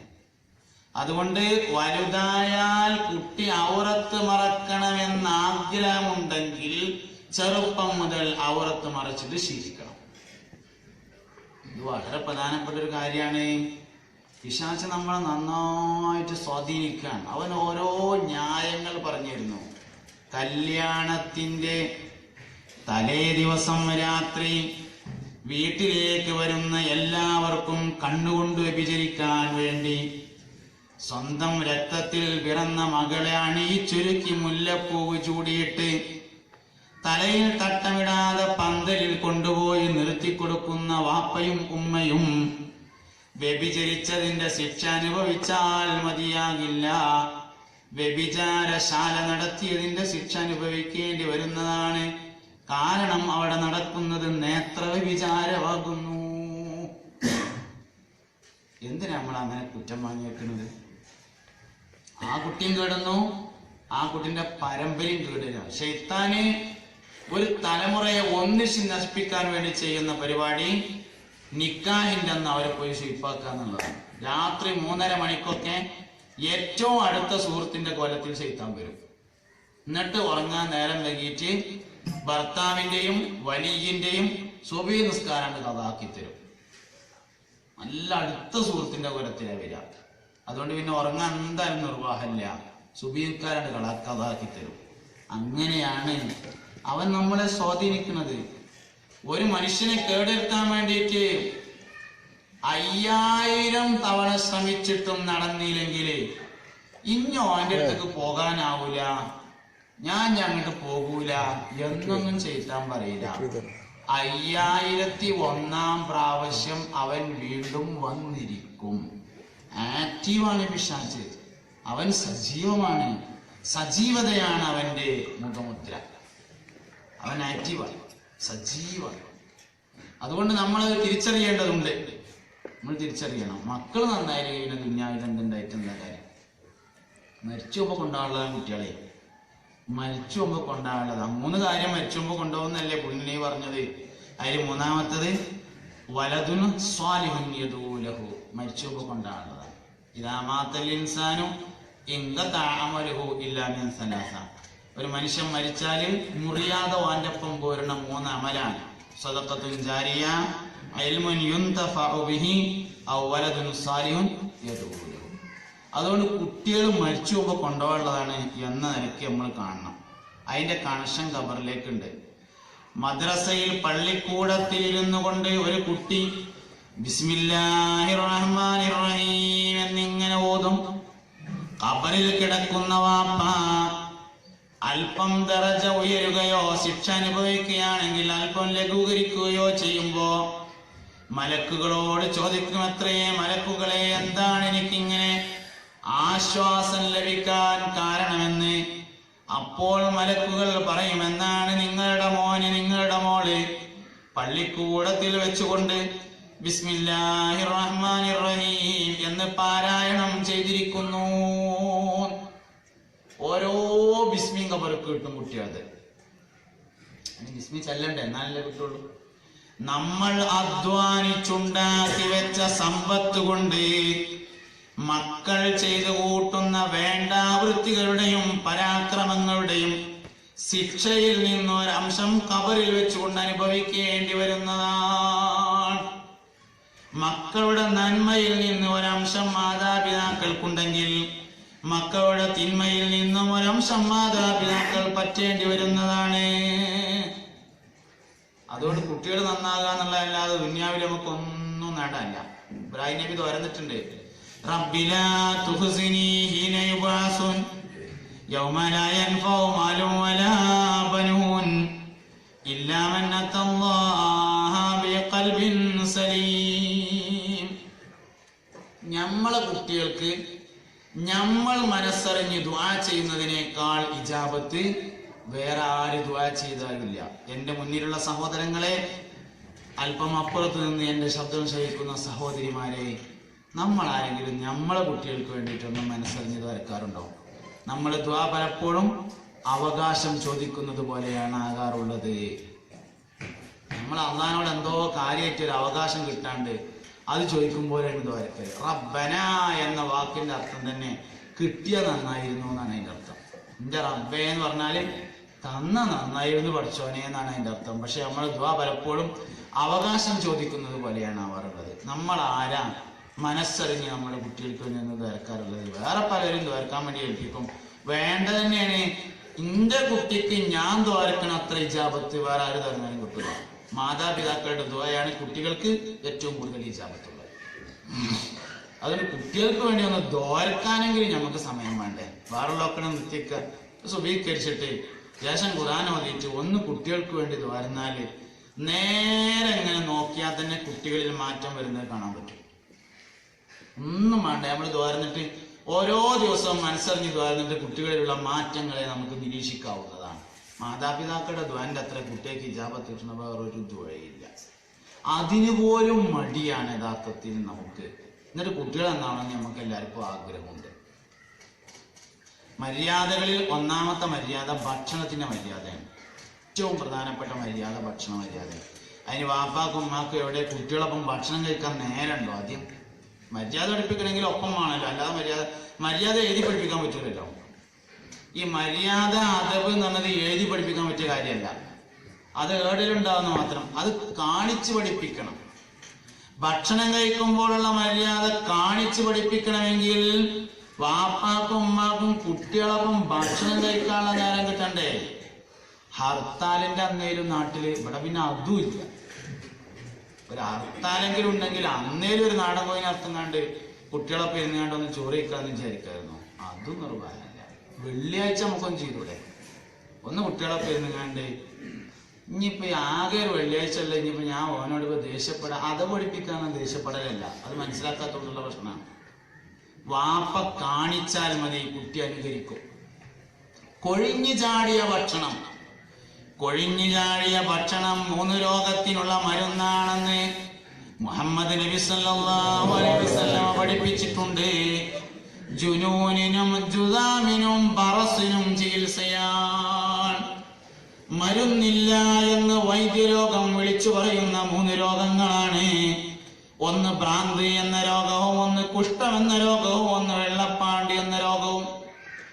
എന്നാൽ ആ 3 രോഗത്തിനും ശിഫയാകുന്നു ഭക്ഷണം കഴിക്കുമ്പോൾ കൊഴിഞ്ഞു ചാടിയ ഭക്ഷണമെന്ന് എന്തെങ്കിലും പറയുന്ന മനുഷ്യനല്ല. വമാ യന്തിഖു അനിൽ ഹവാ ഇൻ ഹുവ ഇല്ലാ വഹ്യു യൂഹാ.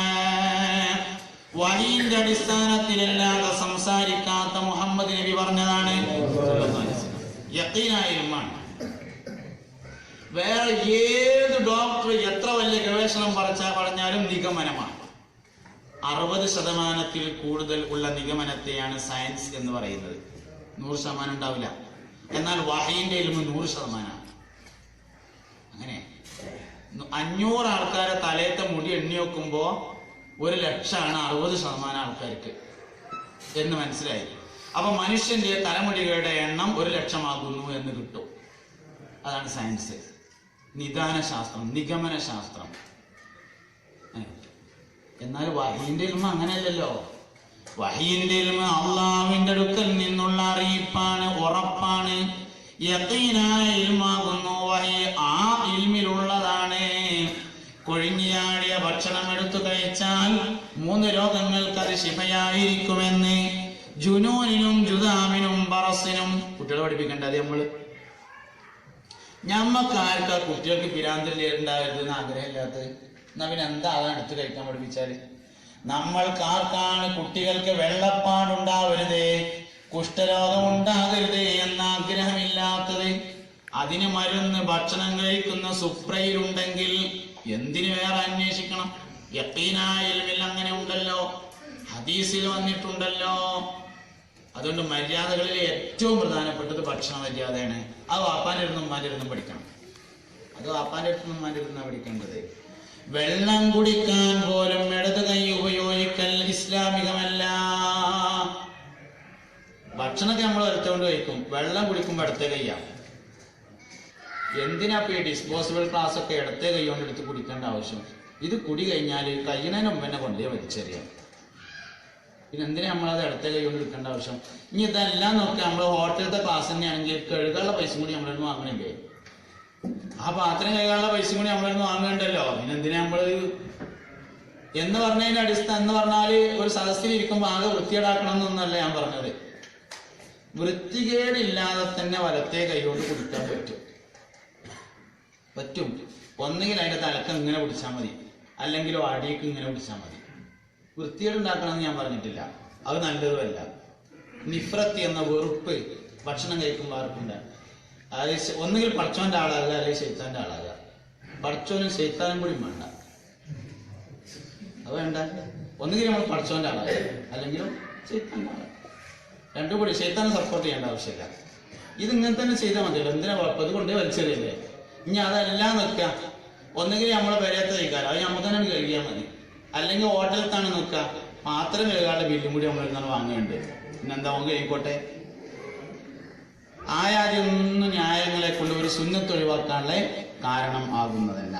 അതുകൊണ്ട് അങ്ങനെ തന്നെ പഠിപ്പിക്കണം. വൃത്തികേടാക്കണ്ട. അത് ഒന്നുകിൽ ഇങ്ങനെ പിടിക്കാം, അല്ലെങ്കിൽ ഇങ്ങനെ പിടിക്കാം. വൃത്തികേടാവില്ല. ഇനി പിന്നെന്താ, ഭക്ഷണം കഴിക്കുമ്പോൾ ഏറ്റവും ചുരുങ്ങിയ വിരലാണ് ഉപയോഗിക്കേണ്ടത്.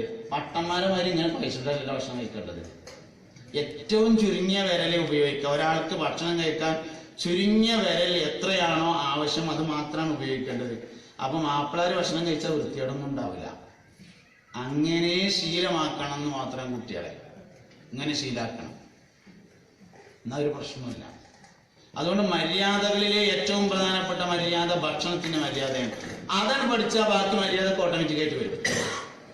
ഭക്ഷണങ്ങൾക്ക് മര്യാദ പാലിക്കാൻ കഴിയുന്നവന് ജീവിതത്തിൽ മൊത്തം മര്യാദ ഉണ്ടാവുക. ഇബാദത്തുകളിലും അവന് മര്യാദ ഉണ്ടായിരിക്കും.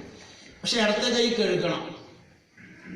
ഭക്ഷണം കഴിക്കുന്നതിന് മുമ്പ് 2 കൈയാണ് കഴുകേണ്ടത്, വലത്തെ കൈ മാത്രമല്ല. 2 കൈയും വായയും കഴുകണം ഭക്ഷണത്തിന് മുമ്പ്. അവനെന്താ ഇടത്തെ കൈ കഴുകണത്? ഒരു ഉപകാരമില്ല. എന്തിനാ കഴുകണത്? ഉപകാരമുണ്ട്. വായയിലേക്ക് വെച്ച ഒരു സാധനം പുറത്തെടുക്കേണ്ടി വന്നാൽ വലത്തെ കൈ എടുക്കാൻ പാടില്ല.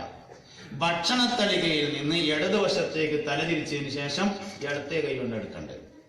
അതിനാണ് നേരത്തെ തന്നെ കൈ കഴുകി വെച്ചിരിക്കുന്നത്. ഭക്ഷണം കഴിച്ചു കഴിഞ്ഞാലും 2 കൈയും കഴുകണം, വായയും കഴുകണം. അങ്ങനെ അതുകൊണ്ട് അങ്ങനെ തന്നെ ചെയ്യണം, അങ്ങനെ തന്നെ ശീലാക്കണം. അങ്ങനെ തന്നെ നമ്മൾ ശീലമാക്കണം. വീട്ടിലൊക്കെ ആണെങ്കിൽ പ്രത്യേകിച്ചും ഇരുന്നതിന് ശേഷം ഭക്ഷണം കൊണ്ടുവന്ന് വെക്കണം. ഭക്ഷണം എടുത്തു കൊണ്ടുപോയതിനു ശേഷം എഴുന്നേറ്റ് പോകണം. അനാഥമായി ഭക്ഷണം ഇരിക്കാൻ പാടില്ല. ഭക്ഷണത്തോട് അതവ് പാലിക്കുന്നവൻ ജീവിതത്തിൽ മൊത്തം അതവുള്ളവനായിരിക്കും. സദ്യക്കൊക്കെ ചെന്നാപ്പോ നടന്നോണമെന്നില്ല. നമ്മളെ വീട്ടിൽ നമുക്ക് അങ്ങനെ ചെയ്യാനോ. ഇരുന്ന് കൈ കഴുകി ഇരുന്നതിന് ശേഷം ഭക്ഷണം കൊടുക്കുക. ഭക്ഷണം അനാഥമായി ഇരിക്കരുത്. ഭക്ഷണം കഴിക്കൽ കഴിഞ്ഞ് പാത്രം എടുത്തുകൊണ്ടതിന് ശേഷം എഴുന്നേറ്റ്. വീട്ടിലൊരു സദ്യ ആണെങ്കിൽ വീട്ടുകാരൻ ആദ്യം കൈ കഴുകണം, ഭക്ഷണം കഴിക്കണം. ഭക്ഷണം കഴിച്ചു കഴിഞ്ഞാൽ വീട്ടുകാരൻ അവസാനം കൈ കഴുകണം. അങ്ങനെ അപ്പൊ മര്യാദ, ഭക്ഷണവുമായി ബന്ധപ്പെട്ട മര്യാദകൾ ഒരുപാടുണ്ട്. അത് നന്നായി പാലിക്കണം, നന്നായി പാലിക്കണം. ആദ്യത്തേതിലും അവസാനത്തേതിലും ബറക്കത്തുണ്ട് ഭക്ഷണത്തില്. അതുകൊണ്ട് ആദ്യ ഭക്ഷണം സ്വന്തമായി എടുക്കുകയും സ്വന്തം പ്ലേറ്റിലേക്ക് ഇടുകയും വേണം. ബർക്കത്ത് വേറൊരാൾക്ക് കൊടുക്കാൻ മാത്രമേ ഉണ്ടാവില്ല. എത്ര കിട്ടിയാലും തികയാത്ത സാധനമാണ് ബർക്കത്ത്. അതുകൊണ്ട് വേറെ ആർക്കും കൊടുക്കരുത്, അത് നമ്മളേക്ക് ഇടണം. എന്ന് കരുതിയിട്ട് 3 കോരി അവനാൻ്റെയൊക്കെ ഇട്ടിട്ട് പിന്നെ വേറൊരാൾക്ക് കൊടുക്കുക എന്നല്ല. ആദ്യത്തെ ഒരു ലേശം അവനാൻ്റെയൊക്കെ ഇട്ടിട്ട് പിന്നെ എല്ലാവർക്കും വളർന്നു കൊടുക്കുക. ഇങ്ങനെ അവസാനത്തെ വറ്റും കഴിക്കണം. കാരണം അതിലായിരിക്കും ആദ്യത്തിലും അവസാനത്തിലാണ് ബർക്കത്ത്. അപ്പൊ നമ്മളെ പ്ലേറ്റിലേക്ക് ഇട്ടതിലെ അവസാനത്തതും കഴിക്കണം. ആദ്യം ഇടുന്നത് നമ്മളെ പ്ലേറ്റിലേക്ക് ആയിരിക്കുകയും വേണം. അങ്ങനെ ബർക്കത്ത് നഷ്ടപ്പെടുത്താതെയുള്ള ഭക്ഷണ രീതി തന്നെ നമ്മൾ കുട്ടികളെ പഠിപ്പിച്ചാൽ തന്നെ ഒരുവിധം കാര്യങ്ങളൊക്കെ ശരിയാവും. വീട്ടിൽ വെള്ളം കുടിക്കേണ്ടത് കുപ്പി ഗ്ലാസ്സിലാണ്. മുഹമ്മദ് നബി സല്ലല്ലാഹു അലൈഹി വസല്ലമ തങ്ങൾക്ക് ഒരു കുപ്പി ഗ്ലാസ് ഉണ്ടായിരുന്നുവെന്നും അതിലാണ് നബി തങ്ങൾ വെള്ളം കുടിച്ചിരുന്നത് എന്നും ബഹുമാനപ്പെട്ട ഹാഫിദ് ദഹബി റളിയല്ലാഹു അൻഹു തന്റെ അത്തിബുൻ നബവിയിൽ രേഖപ്പെടുത്തിയിട്ടുണ്ട്. അതുകൊണ്ട് വീട്ടിൽ നമ്മൾ വെള്ളം കുടിക്കുന്നത് കുപ്പി ഗ്ലാസ്സിൽ തന്നെ ആയിരിക്കണം. അവൈലബിൾ ആണെങ്കിൽ അത് തന്നെ കുടിക്കണം. അപ്പൊ പിന്നെ കുട്ടികൾ അത് പൊട്ടിക്കൂലി എന്ന് ചോദിച്ചാല് ഒരു സുന്നത്ത് പാലിക്കാൻ വേണ്ടി ഒരു ഗ്ലാസ്സാണ് പൊട്ടിയാൽ നമുക്ക് എന്താ എത്ര പൈസ നമ്മളെ വാക്കുണ്ട്. 4 ദിവസം ഓലാണ് കുടിച്ച് ശീലാകുമ്പോ ഒരിക്കൽ കഴിഞ്ഞോളും, കുഴപ്പമില്ല, ഒരിക്കൽ ശീലയിക്കോളും. അതുകൊണ്ട് ഓരോ കാര്യങ്ങളും നമ്മൾ ശ്രദ്ധിക്കണം. 7 കൊല്ലം കുട്ടിയോടൊപ്പം കളിക്കുക, 7 കൊല്ലം കുട്ടിക്ക് അതവ് പഠിപ്പിക്കുക, 7 കൊല്ലം കുട്ടിക്ക് വിവരം പഠിപ്പിക്കുക. 7 കൊല്ലം വാപ്പാനിമാരിൽ കുട്ടികൾക്ക് എല്ലാ വിവരവും കിട്ടുന്നത്. ഓരോ വിവരവും അറിയേണ്ട സമയത്ത് മാതാപിതാക്കളോട് കുട്ടികൾ ചോദിച്ചു കൊണ്ടിരിക്കും. ഓരോന്നും അറിയേണ്ട സമയമായ മാതാപിതാക്കളോട് കുട്ടികൾ ചോദിക്കും, ഓരോന്നും ചോദിക്കും. മൂത്രമൊഴിക്കാൻ പഠിക്കേണ്ട സമയമായാൽ മാതാപിതാക്കളോട് കുട്ടികൾ വന്നിട്ട് പറയും, എനിക്ക് മൂത്രമൊഴിക്കാൻ പറ്റുന്നുണ്ട്, ഞാൻ എന്താ ചെയ്യേണ്ടത്? അതിന് മുമ്പും പുറത്തിന്ന് പോനെ, അതിന്റെ ശേഷവും മൂത്രമൊഴിക്കുന്നുണ്ട്. പിന്നെന്താ ഇടക്കാലത്തെ ഒരു ചോദ്യം. അപ്പോഴാണ് അത് പഠിപ്പിക്കേണ്ട സമയം. ഉറങ്ങാൻ പഠിപ്പിക്കേണ്ട സമയമായ കുട്ടി വന്നിട്ട് ചോദിക്കും, ഞാൻ എവിടെ ഉറങ്ങ എന്നും ചോദിക്കൂലല്ലോ. അത് അതിന്റെ മുമ്പും ഉറങ്ങിയിട്ടുണ്ട്, അതിന്റെ ശേഷവും ഉറങ്ങിയിട്ടുണ്ട്. ഏകദേശം ഒരാഴ്ച സമയം അവൻ ഇതിങ്ങനെ ചോദിച്ചുകൊണ്ടിരിക്കും, ഞാൻ എവിടെ ഉറങ്ങ. അപ്പോഴാണ് ഉറങ്ങാൻ പഠിപ്പിക്കേണ്ടത്. ഓരോന്നും കുട്ടി ചോദിക്കുന്നുണ്ട് നമ്മളോട്, ഓരോന്നും സമയമാകുമ്പോൾ ചോദിക്കുന്നുണ്ട്. ചോദിക്കുമ്പോൾ അത് പഠിപ്പിക്കാനും പറഞ്ഞു കൊടുക്കാനും നമുക്ക് ഒഴിവാണെന്ന് മാത്രം. വാപ്പയാവുക എന്നത് എളുപ്പമുള്ള പരിപാടിയാണ്. വാപ്പയാകാൻ 10 മിനിറ്റ് 5 മിനിറ്റ് 3 മിനിറ്റ് സമയം മതിയില്ല വാപ്പയാകാൻ. വാപ്പയായി തുടരാൻ അല്പം പ്രയാസമുള്ള കാര്യമാണ്. അതുകൊണ്ട് വാപ്പയാകാനല്ല പഠിക്കേണ്ടത്, വാപ്പയായി തുടരാൻ പഠിക്കണം. ഏതുവരെ? വാപ്പ മരിക്കുന്നത് വരെ അല്ല, കുട്ടി മരിക്കുന്നത് വരെ വാപ്പയായി തുടരണം. വാപ്പയ്ക്ക് അതിന്റെ ഉമ്മനെ വെച്ചു വെച്ചിട്ടുണ്ടാവും. കുട്ടി എന്നാണോ മരിക്കുന്നത് അന്ന് വരെ വാപ്പ വാപ്പയായിരിക്കണം, ഉമ്മ ഉമ്മയായിരിക്കണം. അതിനുള്ള യോഗ്യതയാണ് ഒരു വാപ്പയും ഉമ്മയും നേടേണ്ടത് എന്നർത്ഥം. കുട്ടികൾ നന്നാവണമെങ്കിൽ ഹലാലും ത്വയ്യിബുമായ ഭക്ഷണം കൊടുക്കുക എന്നുള്ളത് ഏറ്റവും പ്രധാനപ്പെട്ട ഒരു കാര്യമാണ്. ഭക്ഷണത്തിലാണ് എല്ലാം കിടക്കുന്നത്, എല്ലാം അതിലാ കിടക്കുന്നത്. ഇലാഹിയത്തും ഭക്ഷണത്തിലൂടെയാണ്, ശൈത്താനിയത്തും ഭക്ഷണത്തിലൂടെയാണ്. ഇലാഹിയത്തും ഭക്ഷണത്തിലൂടെ തന്നെ വരുന്നത്, ഭക്ഷണത്തിലാണ് എല്ലാം കിടക്കുന്നത്. ഹലാലും ത്വയ്യിബുമായ ഭക്ഷണം കൊടുക്കുക എന്നുള്ളത് ഏറ്റവും പ്രധാനപ്പെട്ട കാര്യമാണ്. ഹലാലല്ലാത്ത ഭക്ഷണം കൊടുത്തിട്ട് മക്കൾ നന്നാകുമെന്ന് പ്രതീക്ഷിക്കുകയേ വേണ്ട. സംഭവിക്കൂല, അങ്ങനൊന്നും സംഭവിക്കൂല. അതുകൊണ്ട് മക്കൾക്ക് ഹലാലും ത്വയ്യിബുമായ ഭക്ഷണം മാത്രം നൽകണേ. എങ്കിൽ മാത്രമാണ് നാളെ അവരെ കൊണ്ട് നമുക്ക് ഉപകാരം ലഭിക്കുന്നത് എന്നോർക്കണം. ഇത് വളരെ പ്രധാനപ്പെട്ട കാര്യമാണ്. നമ്മൾ അധ്വാനിക്കുന്നതും പണമുണ്ടാക്കുന്നതും എടങ്ങേറാവുന്നതും വിയർക്കുന്നതും നമ്മളെ തല നരച്ചതും ഒക്കെ കുട്ടികൾക്ക് വേണ്ടിയിട്ടാണ്. അവസാനം നമ്മൾ ഈ അധ്വാനിച്ചുണ്ടാക്കിയ കാര്യം കൊണ്ട് അവർക്ക് യാതൊരു ഉപകാരമില്ലെങ്കിൽ എന്താ അതിന്റെ അവസ്ഥ? അതുകൊണ്ട് അധ്വാനിച്ചുണ്ടാക്കുന്നത് നമ്മൾ നേടുന്നത് ഹലാലും ത്വയ്യിബുമായിരിക്കാൻ പ്രത്യേകം ശ്രദ്ധിക്കണം. ഞാനിപ്പോ ഈ സൗദിയിൽ വന്നതിന് ശേഷമുള്ള ഈ യാത്രയിൽ കാർഗോ സർവീസ് നടത്തിയെന്ന് ഒരാൾ എന്നോട് പറഞ്ഞു. ഇപ്പൊ നടത്തുന്നത് ഞാൻ നേരത്തെ നടത്തിയിരുന്നു. അയാൾ എന്നോട് പറഞ്ഞു, കാർഗോക്ക് നാട്ടിലേക്ക് സാധനം അയക്കാൻ വേണ്ടിയിട്ട് ഒരേപോലത്തെ സാധനം 5-6 പെട്ടിയൊക്കെ കൊടുന്ന് ഏൽപ്പിക്കുന്നു. ഒരേപോലത്തെ സാധനം എങ്ങനെ ആലോചിച്ചാലും അത്രയും സാധനം അവന്റെ പേരേക്ക് ആവശ്യം ഉണ്ടാവില്ല, അങ്ങനെ കൊടുന്ന് ഏൽപ്പിക്കും. എന്നിട്ട് ഇപ്പൊ ജിദ്ദന്ന് സാധനം പോണില്ല, അതുകൊണ്ട് ഇവിടെ തരണ്ടെന്ന് പറഞ്ഞപ്പോ എന്നാലും ഇവിടെ ഇരുന്നോട്ടെ എന്ന് പറഞ്ഞു. അല്ലെങ്കിൽ കൊണ്ടുപോയിക്ക് ഒരു രക്ഷയില്ല എന്ന് പറഞ്ഞപ്പോ ഞാൻ അത് കൊണ്ടുപോയിട്ട് എവിടെ വെക്കുക, അവിടെ ഇരുന്നോട്ടെ. അപ്പൊ എവിടുന്നൊക്കെ എടുത്തോണ്ടിരുന്നേ? അതൊരു ചോദ്യമാണല്ലോ. എന്നിട്ട് അങ്ങനെ ഉണ്ടാക്കി നമ്മൾ അടങ്ങാറാണ്. എന്തിനാ? കുട്ടികൾ നേരാകാനും. ഹലാലും ത്വയ്യിബും അല്ലാത്ത ഭക്ഷണം കൊടുത്തിട്ട് കുട്ടികൾ നന്നാകും എന്ന് പ്രതീക്ഷിക്കുന്നതിന് അർത്ഥമില്ല, നടക്കൂല, നടക്കാത്ത കേസാണ്. അതുകൊണ്ട് ഹലാലും ത്വയ്യിബുമായ ഭക്ഷണം കൊടുക്കുക എന്നുള്ളത് ഏറ്റവും പ്രധാനപ്പെട്ട ഒരു കാര്യമാണ്. അനന്തരമായി ലഭിച്ച സമ്പത്തിൽ പോലും ഹറാമിന്റെ കലർപ്പുണ്ടെങ്കിൽ കുട്ടികൾ നേരാവില്ല. അധ്വാനിച്ചുണ്ടാക്കണമെന്നില്ല, അനന്തരമായി വാപ്പാന്റെ അടുത്തുനിന്ന് വല്ലിപ്പാന്റെ അടുത്തുനിന്ന് കിട്ടിയ മുതലിൽ അവകാശം കൊടുത്തിട്ടില്ല, അതിൽ ഹറാമിന്റെ കലർപ്പുണ്ടെങ്കിൽ പോലും കുട്ടികൾ നേരാവില്ല.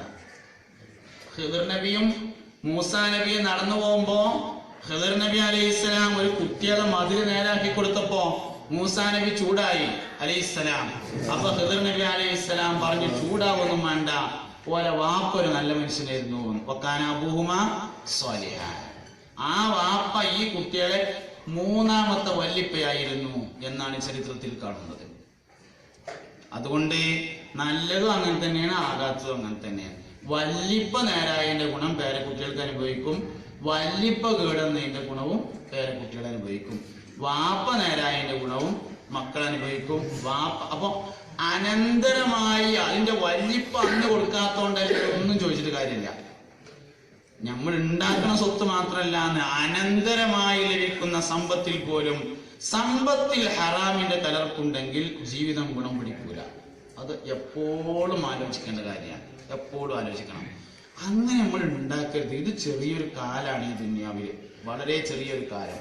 ഞമ്മക്കിവിടുന്ന് വെട്ടി കിട്ടാവ് കൊടുത്തുകൊണ്ട് പോകാനുള്ളതാണ്, ഞമ്മക്കിവിടുന്ന് കഴിഞ്ഞാണ്ട് പോകാനുള്ളതാണ്. ആ ഒരു ഓർമ്മ എല്ലാ മനുഷ്യനും എപ്പോഴും ഉണ്ടെങ്കിൽ ജീവിതം വളരെ സൗന്ദര്യമായിരിക്കും എന്ന് ഓർക്കണം. അതുകൊണ്ട് ഉള്ളത് കൊണ്ട് ഇഷ്ടപ്പെട്ട് തൃപ്തിപ്പെട്ട് കടും കള്ളിയും വരാതെ നോക്കിയിട്ട് ജീവിക്കാൻ നമുക്ക് സാധ്യമാവുക എന്നത് ഏറ്റവും പ്രധാനപ്പെട്ട ഒരു കാര്യം. നമ്മൾ തന്നെ ജീവിക്കാൻ നമുക്ക് പറ്റണം. അതിനു വേണ്ടിയുള്ള സംവിധാനങ്ങളും സൗകര്യങ്ങളും ആസൂത്രണങ്ങളുമാണ് കുടുംബത്തിൽ ഉണ്ടായിത്തീരേണ്ടത് എന്ന് നമ്മൾ പ്രത്യേകമായി മനസ്സിലാക്കി വെക്കുക. അല്ലാഹു റബ്ബുൽ ഇസ്സത്ത് നമുക്ക് സന്തോഷകരമായ കുടുംബജീവിതം നൽകി അനുഗ്രഹിക്കട്ടെ. ഈ കുഴലും പിരിയലും അള്ളാഹു ഇഷ്ടപ്പെടുന്ന സ്വാലിഹായ അമലായി നമ്മിൽ നിന്നും കബൂൽ ചെയ്യട്ടെ. അർഹമുർ റഹീമായ റബ്ബേ, ഞങ്ങൾ പറഞ്ഞതും കേട്ടതും സാലിഹായതായി കബൂലാക്കണേ അല്ലാഹ്. ഞങ്ങളിൽ നിന്ന് വന്നുപോയ എല്ലാ ചെറുതും വലുതുമായ തെറ്റുകുറ്റങ്ങളെ ഞങ്ങൾക്ക് നീ വിട്ടുകൊടുത്ത് മാഫാക്കി തരണേ തമ്പുരാനെ. അർഹമുർ റഹീമായ റബ്ബേ, ഞങ്ങൾക്കും ഞങ്ങളുടെ മക്കൾക്കും നാഫിയായ ഇൽമിനെ നൽകണേ അല്ലാഹ്. അർഹമുർ റഹീമായ റബ്ബേ, അറിഞ്ഞും അറിയാതെയും വന്ന എല്ലാ ചെറുതും വലുതുമായ തെറ്റുകുറ്റങ്ങളെ പൊറുക്കണേ റഹ്മാനെ. ഞങ്ങളുടെ പാപങ്ങൾ കാരണമായി ഞങ്ങളെ നീ ശിക്ഷിക്കല്ല റഹ്മാനെ. കിലോമീറ്ററുകളോളം ദൂരത്തിൽ വന്ന് ഞങ്ങൾ സ്വന്തം മക്കളെ നോക്കാൻ വേണ്ടി അധ്വാനിക്കുകയാണ് അല്ലാഹ്. അതിൽ ഹറാമിന്റെ കലർപ്പിനെ നീ നൽകല്ല റഹ്മാനെ. മാലിലും ഔലാദിലും അസ്വാജിലും ബുയൂത്തിലും നീ ഞങ്ങൾക്ക് ബറക്കത്ത് ചെയ്യണം റഹ്മാനെ. ഞങ്ങളുടെ ഭാര്യമാരെ ഭർത്താക്കന്മാരെ സ്വാലിഹീങ്ങളും സ്വാലിഹാത്തുകളും ആക്കണേ റഹ്മാനെ. അല്ലാഹുവേ, ഞങ്ങളുടെ ഹിസാബിനെ എളുപ്പമാക്കണേ തമ്പുരാനെ. ഞങ്ങളെ ഈ നിലയിൽ എത്തിക്കുന്നതിന് വേണ്ടി അധ്വാനിച്ച ഉമ്മാപ്പമാർ, ഉസ്താദുമാർ, ബന്ധുജനങ്ങൾ, മറ്റു വേണ്ടപ്പെട്ടവർ, ഞങ്ങളെ സഹായിച്ചവർ, അവരിൽ നിന്ന് മരിച്ചുപോയവർ എല്ലാവരുടെയും ഖബറിനെ സ്വർഗമാക്കണേ റഹ്മാനെ. അല്ലാഹുവേ, ഞങ്ങളിൽ നിന്ന് ജീവിച്ചിരിക്കുന്ന മാതാപിതാക്കൾക്ക് ദീർഘായുസ്സും ആഫിയത്തും നൽകണേ റഹ്മാനെ. പരിശുദ്ധമായ ഹജ്ജും ഉംറയും സിയാറത്തും ഒരുപാട് തവണ നിർവഹിക്കാൻ തൗഫീഖ് നൽകല്ലാ. ഞങ്ങൾ നൽകുന്ന, ഞങ്ങൾ പ്രവർത്തിക്കുന്ന എല്ലാ റിലീഫിനെയും സ്വീകരിക്കണേ തമ്പുരാനെ. ഈശ്വരത്തിൽ ഇഷ്ടപ്പെട്ട സ്വാലിഹായ അമലായി കബൂലാക്കണേ റഹ്മാനെ. അല്ലാഹുവേ, ഞങ്ങളുടെ നേതാക്കൾക്ക് നീ ദീർഘായുസ്സും ആഫിയത്തും നൽകണേ തമ്പുരാനെ. ഞങ്ങളുടെ സംഘടനകളെയും പ്രസ്ഥാനങ്ങളെയും നീ ഉയർത്തണേ തമ്പുരാനെ. അതിന്റെ നേതൃത്വങ്ങൾക്ക് നീ ശക്തി പകരണം തമ്പുരാനെ. അർഹമുർ റഹീമായ റബ്ബേ, ഒരുമിച്ച് കൂടൽ നിന്റെ ത്വാഅത്തിലാക്കണേ റഹ്മാനെ. കടം കൊണ്ട് വലയുന്ന ഒരുപാട് ആളുകളുണ്ട്, കടം വീട്ടാനുള്ള വഴിയെ എളുപ്പമാക്കണേ തമ്പുരാനെ. പടച്ചവനെ, വീടുകളില്ലാത്ത ഒരുപാട് ആളുകളുണ്ട്, അനുയോജ്യമായ ഭവനങ്ങൾ നൽകണേ റഹ്മാനെ.